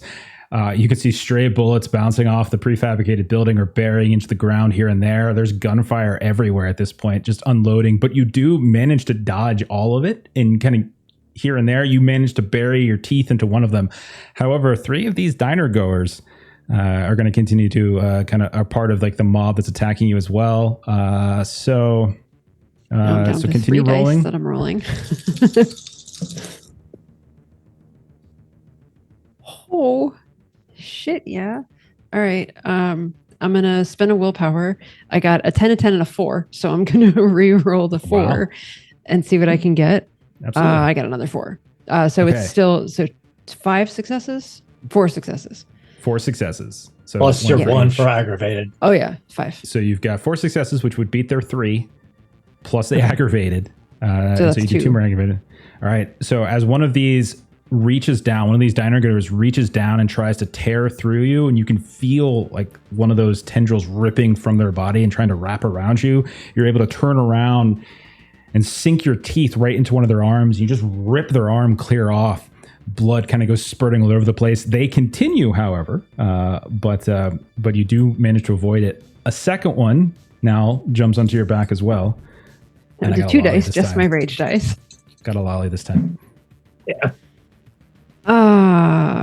Crap. 1, 2, 3, 4, 5. All right, so I've taken 7 superficial willpower. So I'm trying to decide if I want to. You keep doing it. You just make him aggravated now. Yeah, but I'm down to probably 2 dice. So I've got a 7 and a 4. All right, I'm going to do it. It's going to be a bad choice, but let's just see what happens. 2 successes. Okay, I got 5. So you take 3 points of superficial. It's normal 3, but I did roll a crit. So this okay. the second of the 3 diner folks does get on you, and strangely enough, they start biting into your neck. And although they don't have the sharp teeth that you do, like they have this unnatural strength to their jaw, and you just feel this dull clamping down as it pushes between, and you feel a little blood squirt as that'll be superficial damage. And then one more attack, Melissa. So I'm down to 1 dice that I'm rolling 1 rage die. Yep. You've done really well. That was the first time I damaged you. Yeah, you've done very, very well. Yeah. I have 6 superficial damage and I have 6 HP. So you're a werewolf. You get to regen on your next turn. Yeah. All right. That's a 9 on the 1 dice that I'm rolling. Okay. 2 more points of superficial damage, as now there's 2 of them now that are dragging you to the ground. Just the sheer rate. You see this heavy set, like 6'4", like giant Jeremy-sized man just kind of ripping you down to the ground as the other one is biting into your neck. And then there's still gunfire erupting on the ground around you. But you've managed to survive the round, and you've done damage to 2 of them. Jacques, we turn to you. Yeah, go ahead. Let's add a growl, which is basically Lou, hurry the shit up. Jacques, it's going to be the same process for you. The first 3, we're going to make them the guys firing guns at you. So go ahead and make your rolls. Okay. As a reminder to everybody, Jacques' strength is 4, his brawl is 4, and he's Krino. So I'm rolling 12 dice, and I'm using my razor claws. That's plus 4 damage. -2 for this round because you did do minor action. But other than that, you're still rolling a shitload of dice. I did get a crit. Okay, I did not. 9, 7, 6, 6, 8, 6, 9, 4, 5, 6, 7, 8, 9, 10, 11.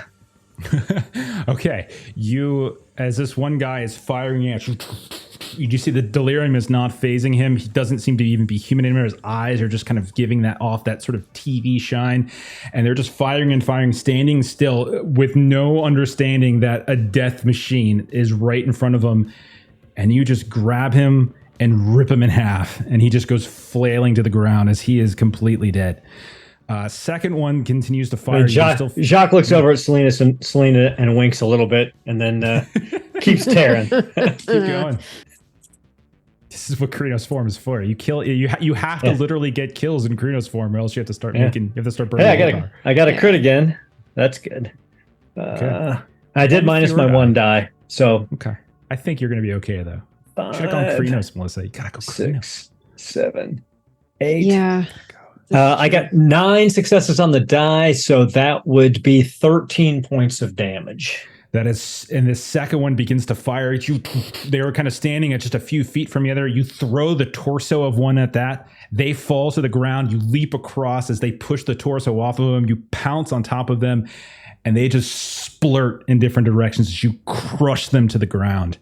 There's still a third one firing at you. Go ahead again. All right, I got a crit this time. There we go.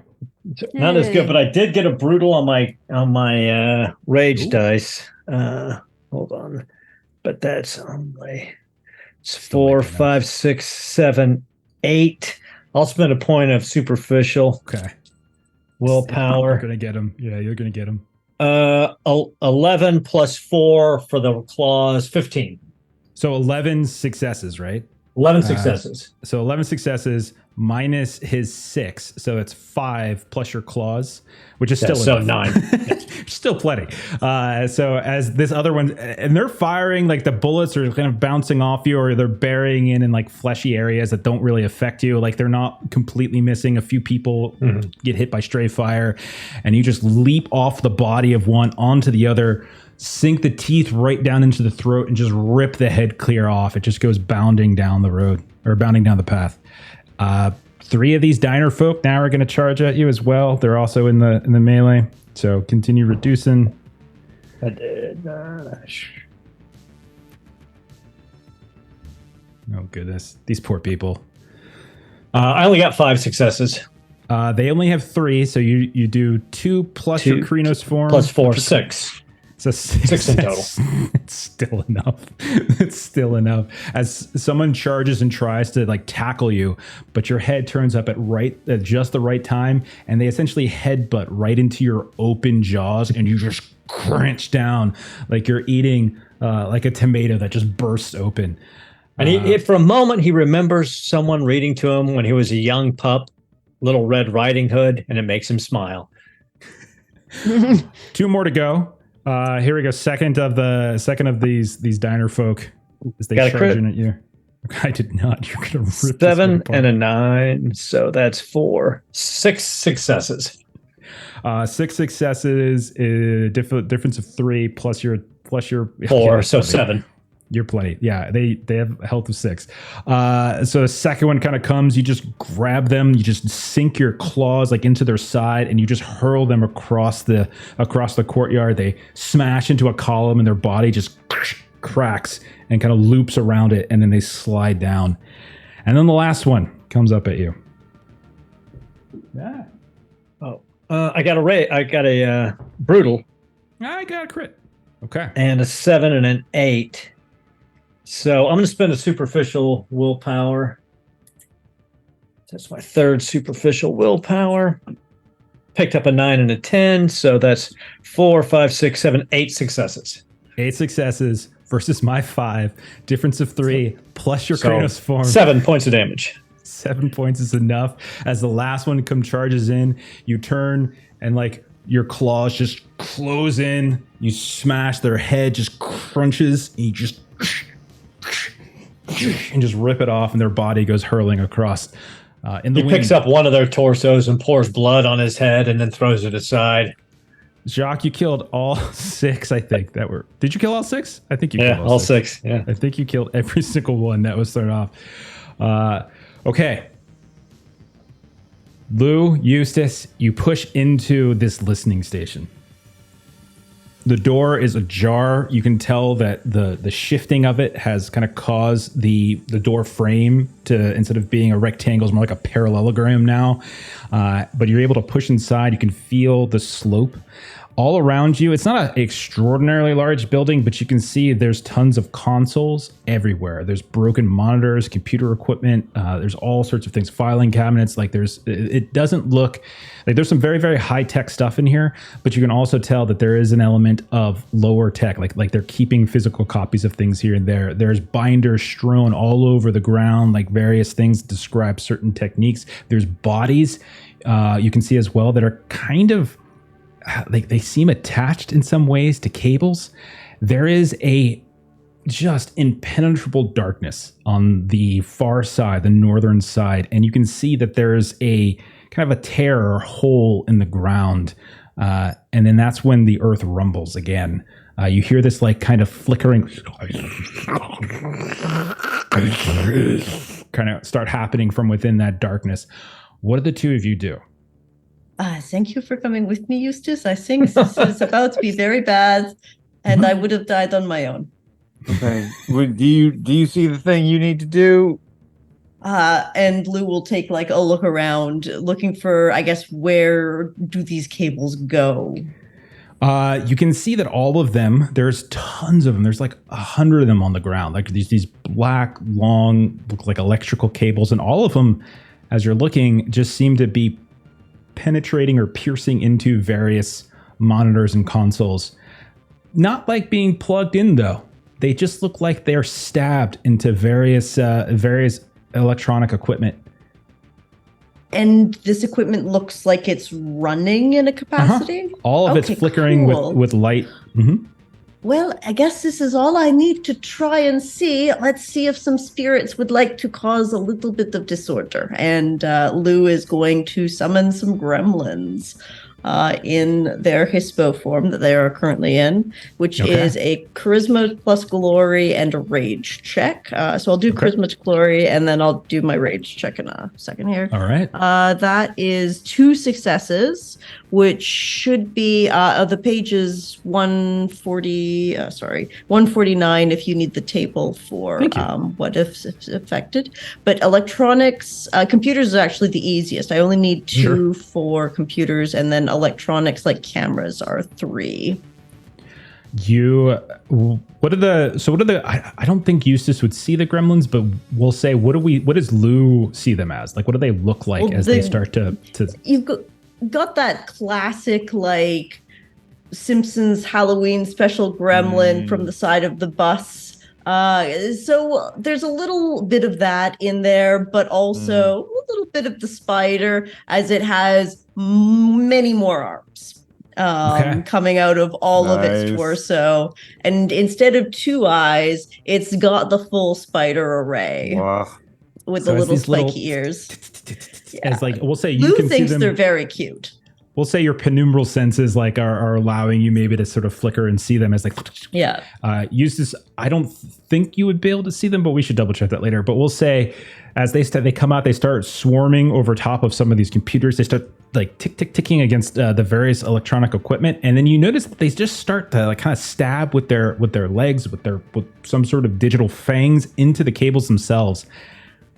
And that's when Lou and Eustace, you see this too, the cables retract and recoil like some sort of snake, and they lift up and they smash down to the middle of the actual room.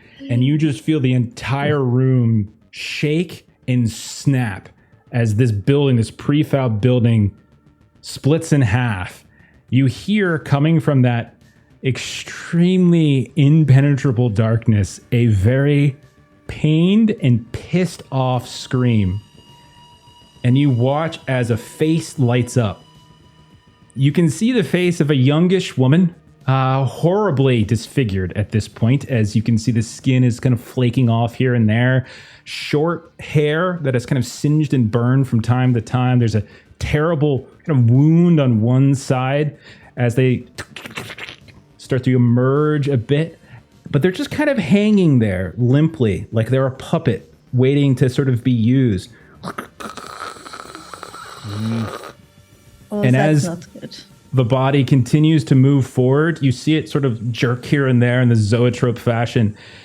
And you notice that all of these black cables that have been implanted into the different computer equipment seem to all join like a nexus point at this body. And like the most ambulatory octopus you've ever seen, they all of them start shaking around, and there's 1,000 whips going about the room as this massive creature has joined the fight. Eustace, you still haven't declared an action, but I would imagine you might have one now. I was basically like going to be staring at the darkness, waiting for the inevitable gotcha moment. And I kicked it off very quickly. Damn it. I really hate when I'm proven right. And he'll just look at Lou. He's like, I hope what you're doing pays off. Me too. I hope this doesn't kill me, and I'm going to go Krynos and charge it. Okay. I feel so sad because I feel like Jeremy always ends up in these situations where I am forced to just kick his ass. So you go Krynos and you charge in. -2 penalty on your attacks this round. But as you do your Krynos, and you leap into where this body is, and you can see there's just 1,000 of these coils and cables that almost wrapped up. As you leap in, Eustace, it almost seems like it forms a body, like this kind of like it's almost like reptilian in a way, and they kind of unravel and slap and unravel and slap these 1,000 tendrils. Go ahead and make your check at -2. Okay. Well, fortunately, my raging strike does pop off, so I'm reduced down to only 10. Okay. Always ends up being. I always feel bad because I feel like Jeremy thinks That's okay. I hate It's okay. him. That's part of the fun. And I really don't. I really don't want to do this to him. Yeah, it's okay. I'm going to use a willpower. I Okay. want to re-roll 3 of those. Jacques will leave Selena and go where the bigger fight is. I got 1 out of that, I think. Okay, so I've got 1, 2, 3, 4, 5, 6 successes. Okay. You take 6 points of superficial damage as I had 8. As I got a crit. Normally a 6 would be fine, but I did roll a lolly. But you do take 2 plus 4 superficial damage as you leap in, and before you're even able to land and pounce on it, about 5 to 6 of these tendrils wrap around you, and you are grappled as you just feel yourself being floated in the air. Lou, Remember, in Krynos form, you get 4 additional health points. So don't forget. yeah, you have that. Oh, And it's just good. superficial. It's not aggravated damage yet. Okay. All right. Lou, I need you to roll a athletics dexterity test. Am I allowed to smoke in my hispo form? I think I need one right now. And dexterity. Okay, so athletics. So 2 dice. Cool. Let's go. I got a 9. 1 success. Excellent. That's an excellent job. That is Yay not for enough. that 1 9. As you two are wrapped up in these tendrils, as well as you also are now grappled. My gremlins keep going. Oh god, they do. However, you're going to take 6 points of superficial damage as you are lashed and wrapped around. Oh, This is the boss, guys. This is the boss. wrapping into aggravated Yeah. damage now. This is the boss. You guys have regen. Do not forget, as we are now starting a new round. Don't forget about your regen. I know we haven't. That, Like, a lot of the that fights we've would done. be that But would just be don't one lose your wolf. aggravated because it goes over. Yeah. Okay, so we'll be so mark the aggravated if in the difference. Okay, the two of you are now grappled. You can still attack, or you can try to break your grapple on your turn. It's kind of up. It's effectively, if you win the contest, we'll say you break the grapple. It's fine. Okay. I will also warn you that you feel not only it constricting on you, but you can see that emerging from these cables that have jotted out from like this puppet. You can see those little black filaments are beginning to embed themselves. These 1,000 of these just start to embed themselves here and there into your body. Let's go back to the courtyard. In the courtyard, Jacques is surrounded by gore. Selena, you still have people around you. You are in decent shape. There are 6 in here. I would say you guys are both aware of the fact Eustace, Lou probably went inside. You also could see the prefab building snap in half. And so now there's a giant V in the middle of it. And through that V, you can see Eustace in his Krynos form and Lou in her Hispo form are being held up in the air by what looks like a dozen or more black cables of some kind as they're trying to thrash away. That is what you all see. So We'll start with- Selena Yeah, would you're immediately growl engaged. at Jacques. So like she would, she's got people around her, but she would see this and she would just sort of growl at Jacques, like, leave me be. Go take care of that. Jacques cocks his head for a second, but he'll listen to Selena. If that's what she wants, he'll charge into the fray. All right, so Selena, you're going to stay here in melee with the ones out in the courtyard. Lou and Eustace, you're already in melee. Jacques will be the last to come in as we're going to do the order in which things are happening. So we'll start then with Selena in the courtyard. There's 6 still around you. They've all suffered some damage. Well, not all of them. A couple of them have suffered damage. We know the drill. Yeah, can I somehow Krynos? get some assist? Yeah, be good idea.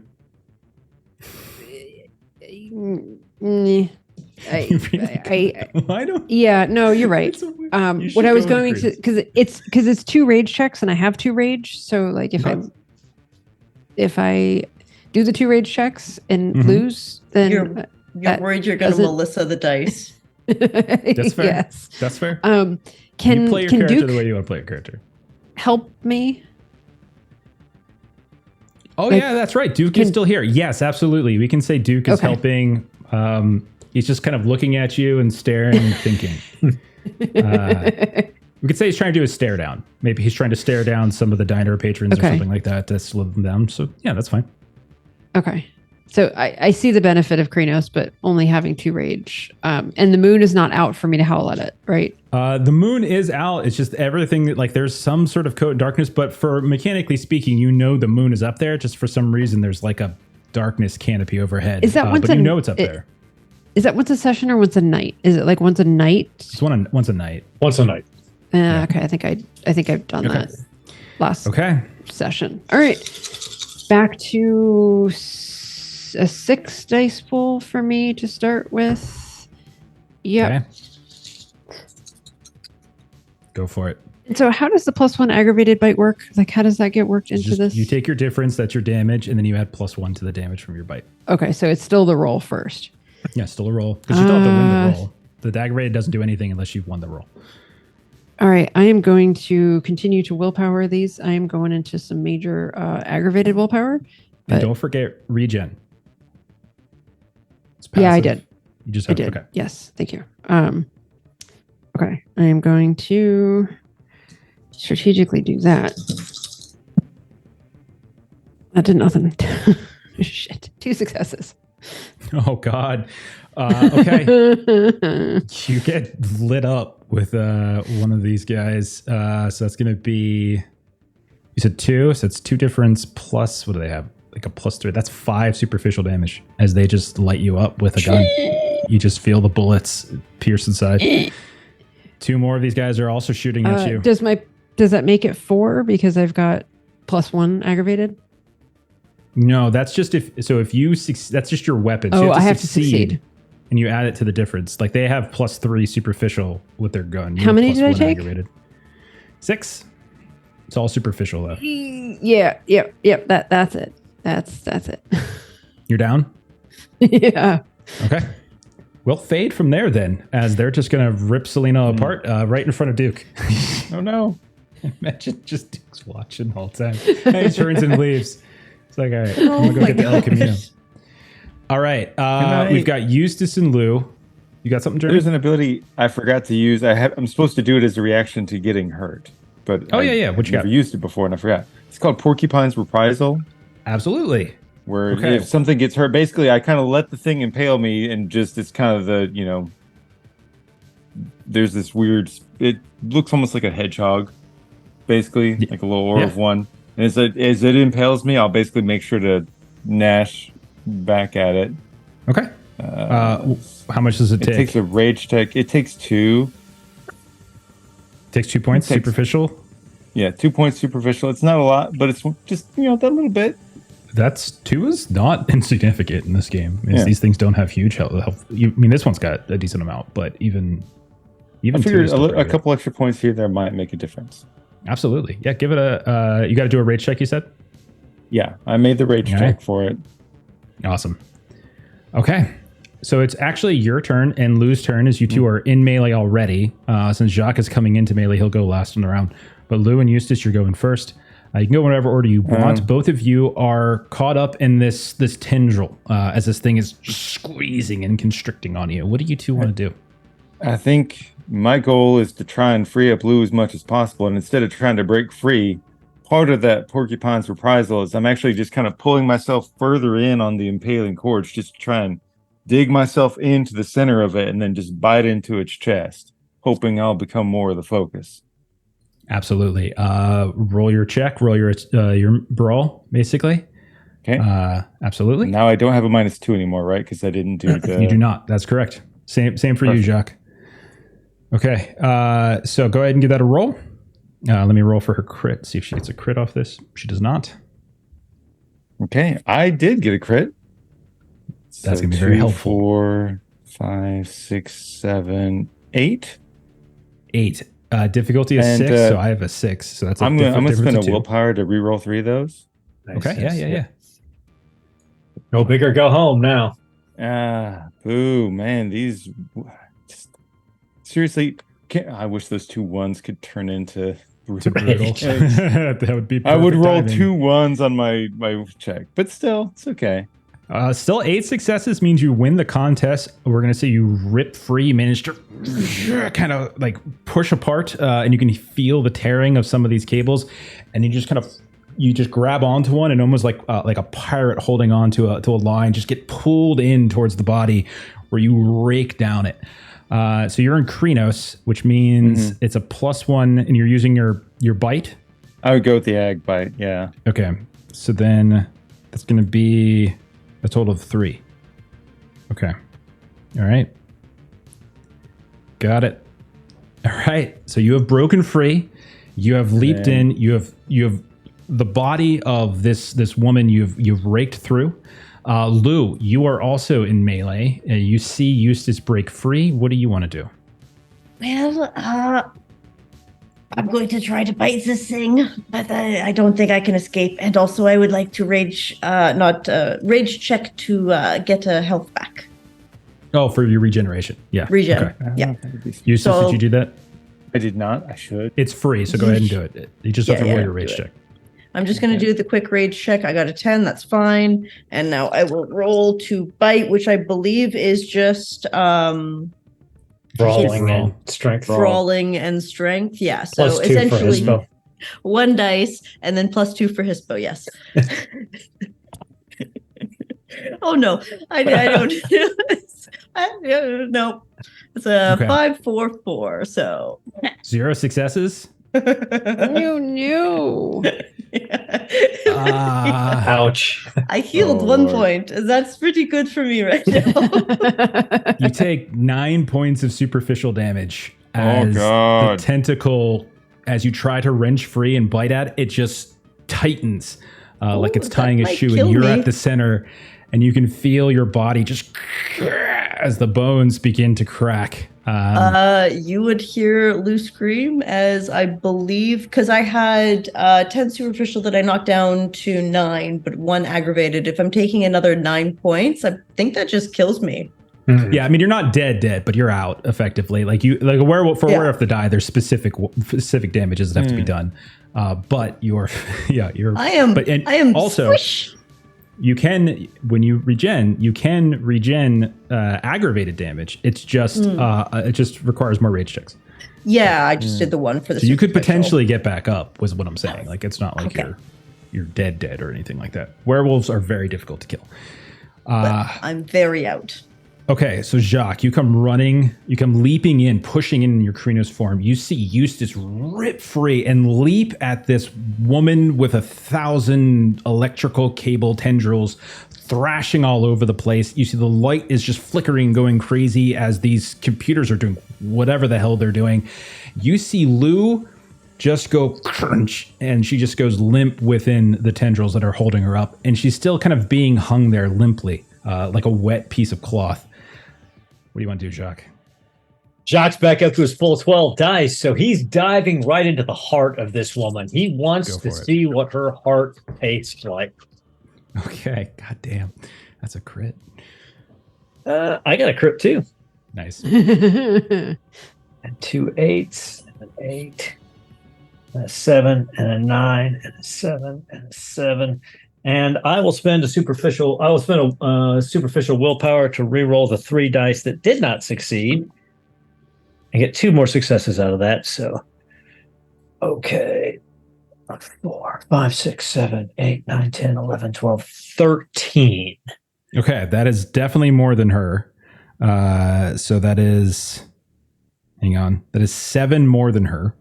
So 11 points of damage. Okay, 11 points of, is it all ag? No, this is superficial. It's claws. Okay, claws. All right, so that's, all right, hang on. Let me do some math here, guys. Sorry. She has a fairly big pool. I wanna While make you're I do this mathing, right. I'll just Yeah. say Selena's not actually down because I've been forgetting the whole thing that superficial damage is taken at half because superficial things don't hurt us as much. So I've been taking all of the superficial damage that I've been getting the whole time. So I'm not actually down. Like I've Whoopsie. been We'll come cheating back. in the like hurting myself kind of way. All right, so then... Oh, God. All right, so that's 8 more. Jacques Okay. loves the taste of electricity and rubber in the morning. Okay. She is still up, obviously, but you leap in, and there's now 2 Krynos werewolves ripping away. And, like, you guys are tearing away at flesh. It doesn't seem to really have any major effect. You're pretty sure at this point that the body is just a puppet, like a carcass, and then it's these wound tendrils that are kind of built into her as some strange kind of cyborgian-like construct. Some creature. Let's go back to the courtyard where I think we had to keep going. So, Celine, you're still up?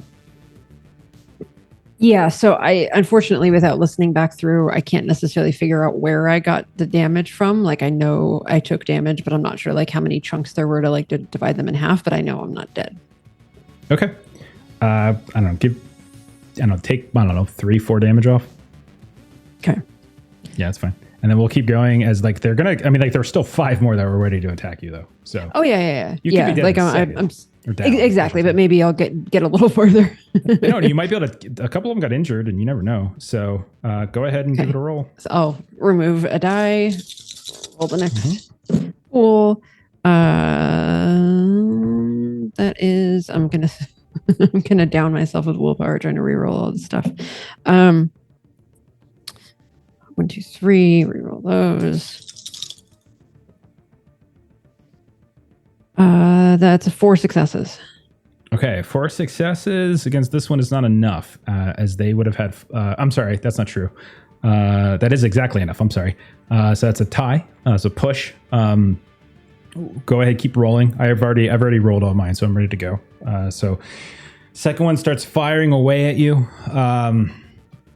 Third one continuing. So the first 3 are the ones that are shooting guns, and the next 3 are the ones that are just trying to tackle you to the ground amidst the carnage that Jacques left in his wake.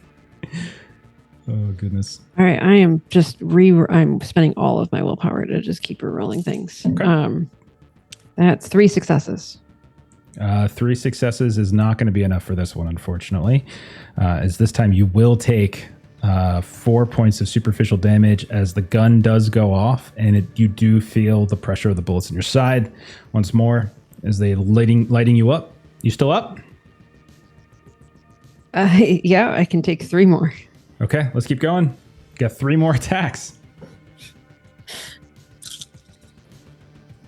I don't think Melissa's ever going to go into Krynos. Conscientious objector to Krynos farm. That's my gosh. I can't reroll. I'm going to down myself just with willpower here. What'd you say? I also won't go Krynos. I know you will, because you're dead. It's too late. That's 1 whole success.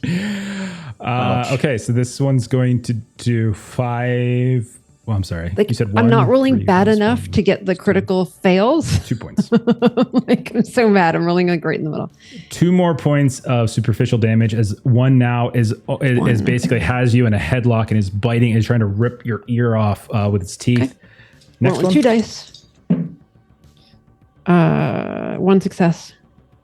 Okay. I can't you afford to will keep take spending willpower. 2 more points of superficial damage as now a second one pulls you to the ground. All right, rolling 1 dice. And then the last one. Yeah. I only had 1 dice and I rolled a 1, Okay. which is not enough for a rage. Yeah, So, this one's going to be 5 points to superficial as I actually rolled a lolly on the last Yeah, one. that'll do it. No, I'm finally down. Did I Okay. take anything out? No. I'm sorry. You didn't. Damn it. You tanked a ton. Well, But- yay. It's just by the time you got to the ones that you probably could take out easier, you had so few dice. The ones in the beginning were a little bit sturdier. So like the agents, like the actual military, paramilitary guys, they were obviously stronger than just random folk. We turn back inside. We've got Eustace and Jacques. You are already in combat in melee with this one. Lou, are you going to try to do your aggravated regen? Oh, yes. So that is 2 rage checks for, please correct me, for 2 rage checks to one get to heal 1 aggravated damage. Yes, I have one rage, so if I fail it at any point in time, I'm going to be not doing anything else. Okay. That's an 8, and that's a 9, so I get 1.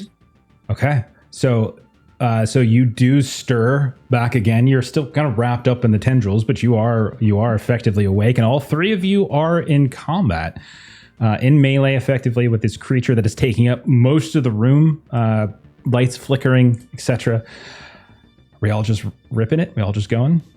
I think Jacques would he would use his teeth to try to tear out the tentacles from the base of the woman, specifically trying to target the ones that have Lou, because he thinks she's, as much as he hates to admit it, and he'll only admit it to himself, he thinks she's probably the only one who can figure out how to deal with this situation. Okay. We'll start with Jacques then. Jacques, go ahead and give us your roll. Your brawl. All right. Not as good. 9, 9, 6, 10, 9, 6. Oh, that's a crit. Never mind. Okay, it is good. 4, 5, 6, 7, 8, 9, 10. Okay. 10 plus your ag, plus your +1 for the bite, and you're specifically trying to like help Lou get free as well, right? Yeah, specifically trying to tear out the tentacles that have Lou attached. Okay. You manage to just rip them right off the side of this creature. It's almost like a trilobite in a way, almost like a scorpion body in some ways. As you just rip it free, Lou, you go flopping down to the ground, taking a point of aggravated damage. No, I'm just kidding. You go flopping down to the ground as you have come free, and you can see that the body, like the tendril, is just sort of whipping around, and then it just turns to dust. Like that kind of black ashy dust that you've seen so many other things do before. But you are now free. You're no longer grappled, Lou. You don't have to worry about the aggravated damage that'll come from that. It is still going, though. Eustace or Lou, which one of you wants to go next? Well, I suppose I should dig further in, leave Lou free to do what she does. All right, man. Give it a go. Yeah, this is a good idea. Great idea. It is. There we go. Get myself set up here. Look at all those dice. Eustace in a Krynos form is a beast. You two are crazy strong, so there shouldn't be anyone scared. I am scared. 4, 5, 6, Fine, you're a 6 werewolf. successes. I am down. Okay. You know what? I will spend the willpower because I'm just trying real hard to. Okay. So 6 currently. Nice. 2 more. 2 more. 8. 8. Okay.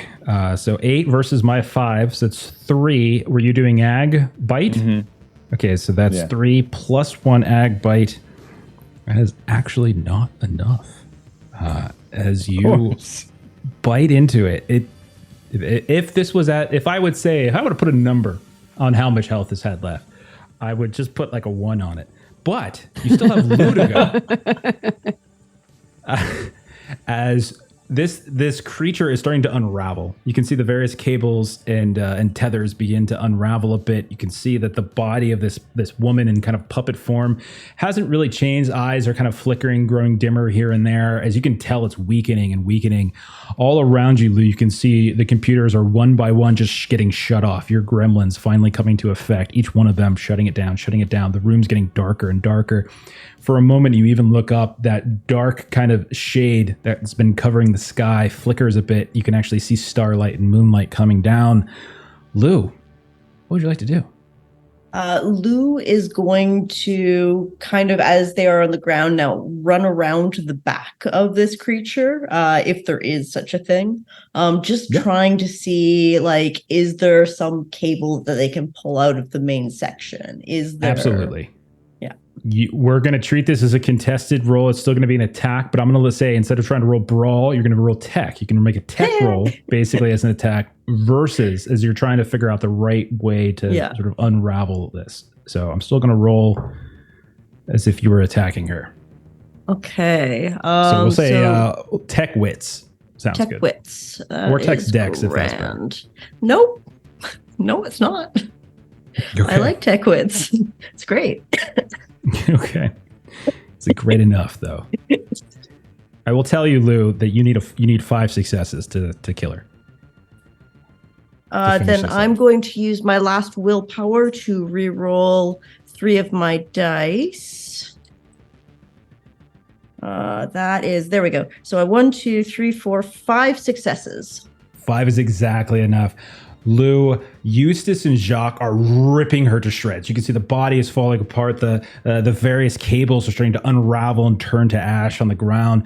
You take this opportunity to run into the back, and you can see that, like, kind of nested, or like it's wrapped around what looks like various like servers. Actually, like you can see like this big, tall, like rectangular server, various components beginning to light up, and you just with your claw that you probably still you're in Hispo, or you just I'm bury, in I will say you bury your snout and you just start chomping away. The metal is kind of ripping into the roof of your mouth. You can feel the blood and the metal, but you just chomp, and you guys can see Eustace and Jacques. She just flickers, kind of flickers. The body beginning to jerk. The eyes go dark. The mouth goes dark. The sound of that modem screeching, and then she falls. Everything around her falls. All of those little tendrils that are connecting to her just turn into these tiny little bits of black dust on the ground. The body falls limp. Everything in the room goes quiet and dark. Above you, you're almost blinded by the sudden expulsion of light as the moon becomes bright and just beautiful in the sky, as whatever thing had been coating the sky, keeping it from you, is now visible once more, and that sudden impact of it is immense. Out in the courtyard, Selena, you're regenning, getting beaten down, regenning, getting beaten down. And finally, the bodies of those that you were fighting just go limp and they fall. You look around, nothing is attacking you anymore. What do? Jacques goes over, hikes his leg, pisses on the corpse of the weaver Jacques, demon no. thing. Then goes out to check on Investigate Selena. Okay, are you still in Krenos when you come out, or Yeah, have you? he slips back down into Hispo. Okay, you come back out. You can see in the courtyard carnage everywhere: torsos, legs, arms, heads just rolling in the wind here and there as gust starts coming through. And you can see Selena in her Hispo form, I believe, just laying there, covered. Or her entire coat is covered and soaked in blood. There are bodies on top of her. It looks like there's a big stack of them, and then suddenly it stirs, and we can see Selena kind of coming loose underneath. And you stand up. The diner patrons, the locker room agents, they all kind of fall and slump to the ground. And Selena is up and alive. Luckily, I passed my 2 rage checks that I needed to recover 1. You would have recovered at some aggravated point, damage. but- Okay. Jacques just stands guard over her while she pulls herself out and gets herself together. And she'll turn back to Hamid. Okay. Should we get everything? Did we find? Jacques disgustingly turns back to Hamid himself, scratches himself. Yeah, whatever it was, she's gone now. Lou and her. What about the circle sister? Well, I'm sure she's dead. Don't you think there, love? That did you not see me make the sign? We were gonna try to save her. I don't know what to tell you. I'm fairly certain that I was not the one who killed her.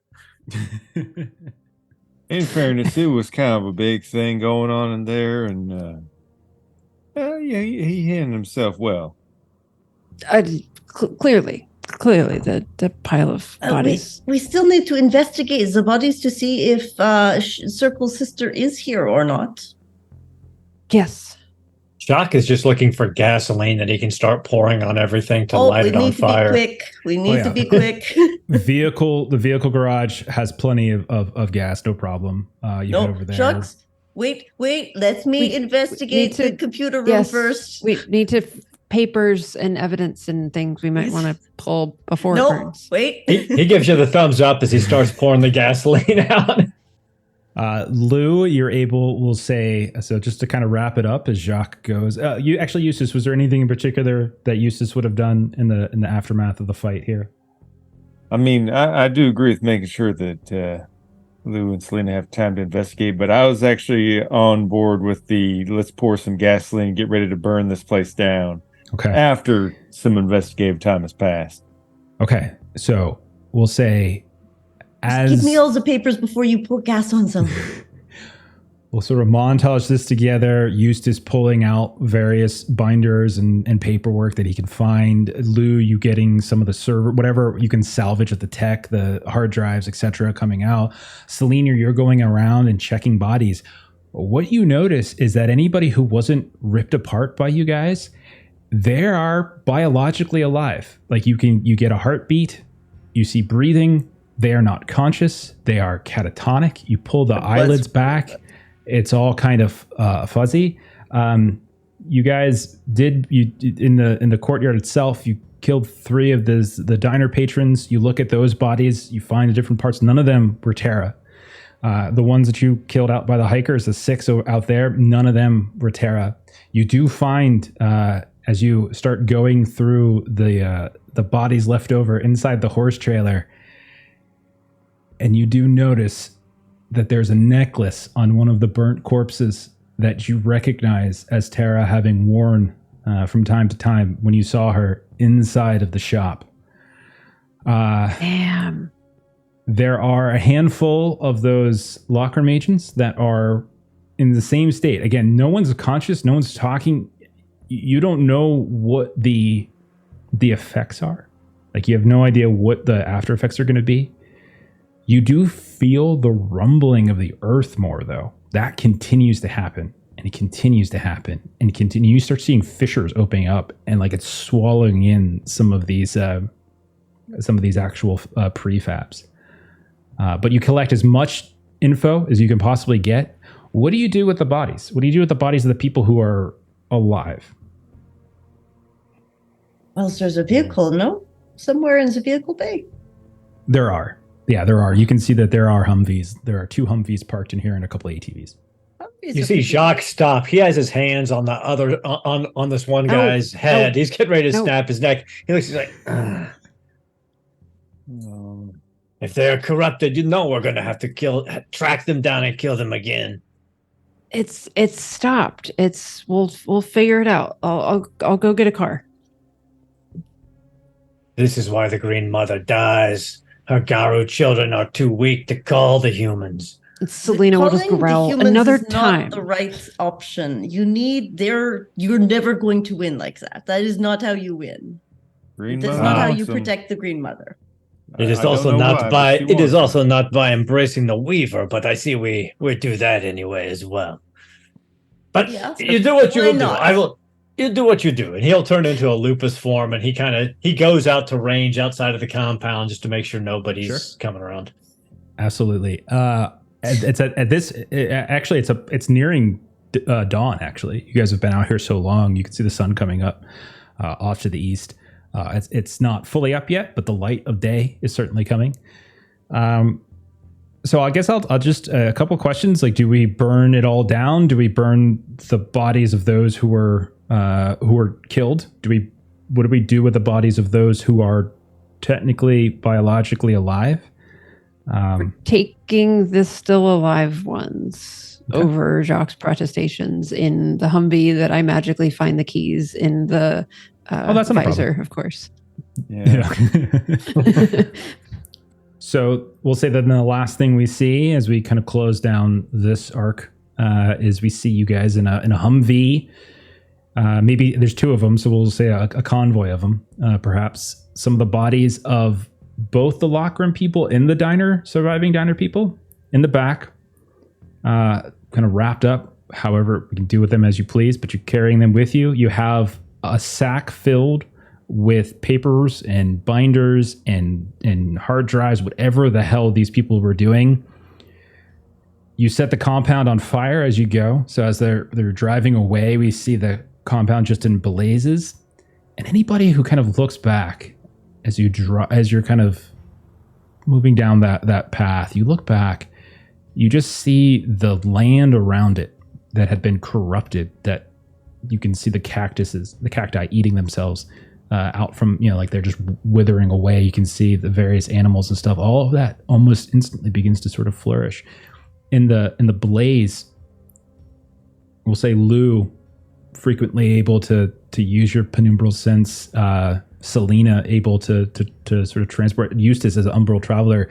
You actually see the flickering a bit of this massive creature, like in the actual flame itself, just suddenly show and then dissipate.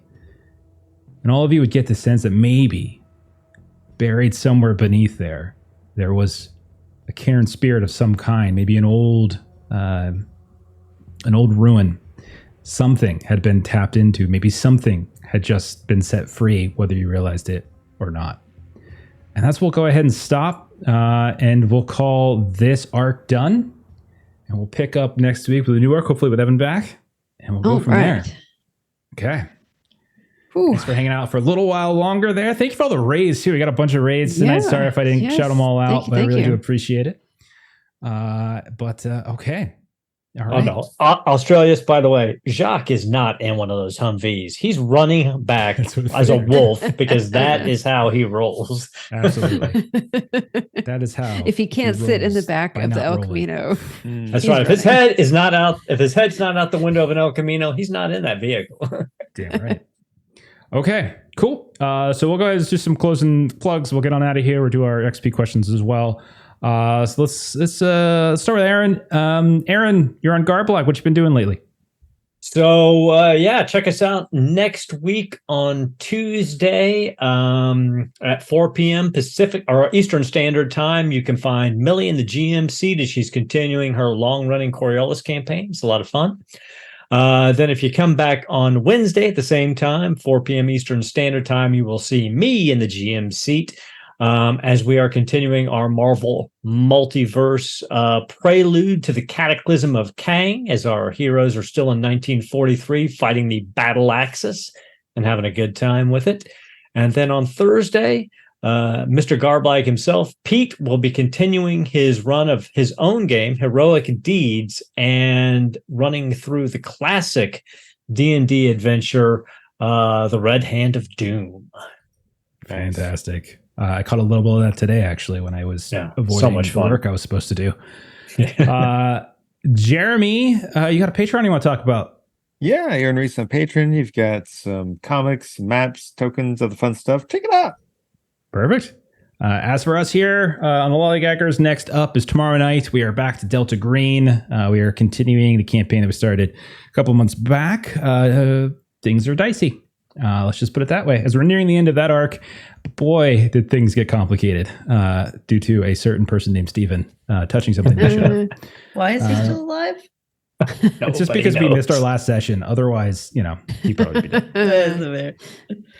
Saturday, we are playing some Mothership. As we're playing Roadwork, which is a scenario out of Hull Breach, if you're familiar with that supplement. A lot of fun, little Event Horizon, parallel universe kind of vibes going on to that. Monday, you can catch Melissa, myself, and Jeremy playing some Monster of the Week. And then on Tuesday, you can see Kipser and Aaron and joining the aforementioned Steven as we're playing X-Men, our X-Men themed Marvel multiverse role-playing game. Also, if you're new to the channel, if you just rated, consider following if you like a little bit of what you heard. Also check us out on YouTube over at Adventures in Lollygagging. We got all sorts of games over there. Recently, we just started up a Warhammer 40k Wrath and Glory campaign. We've got a Fragged Empire. So we got a lot of space sci-fi stuff going on. So we'd love to have you. But we're going to go ahead and pay it forward. We're going to raid. Let's go with Dork Tales tonight. So follow the raid when it pops up. Thanks for hanging out, everybody. And we'll see y'all later. Bye-bye. Good night.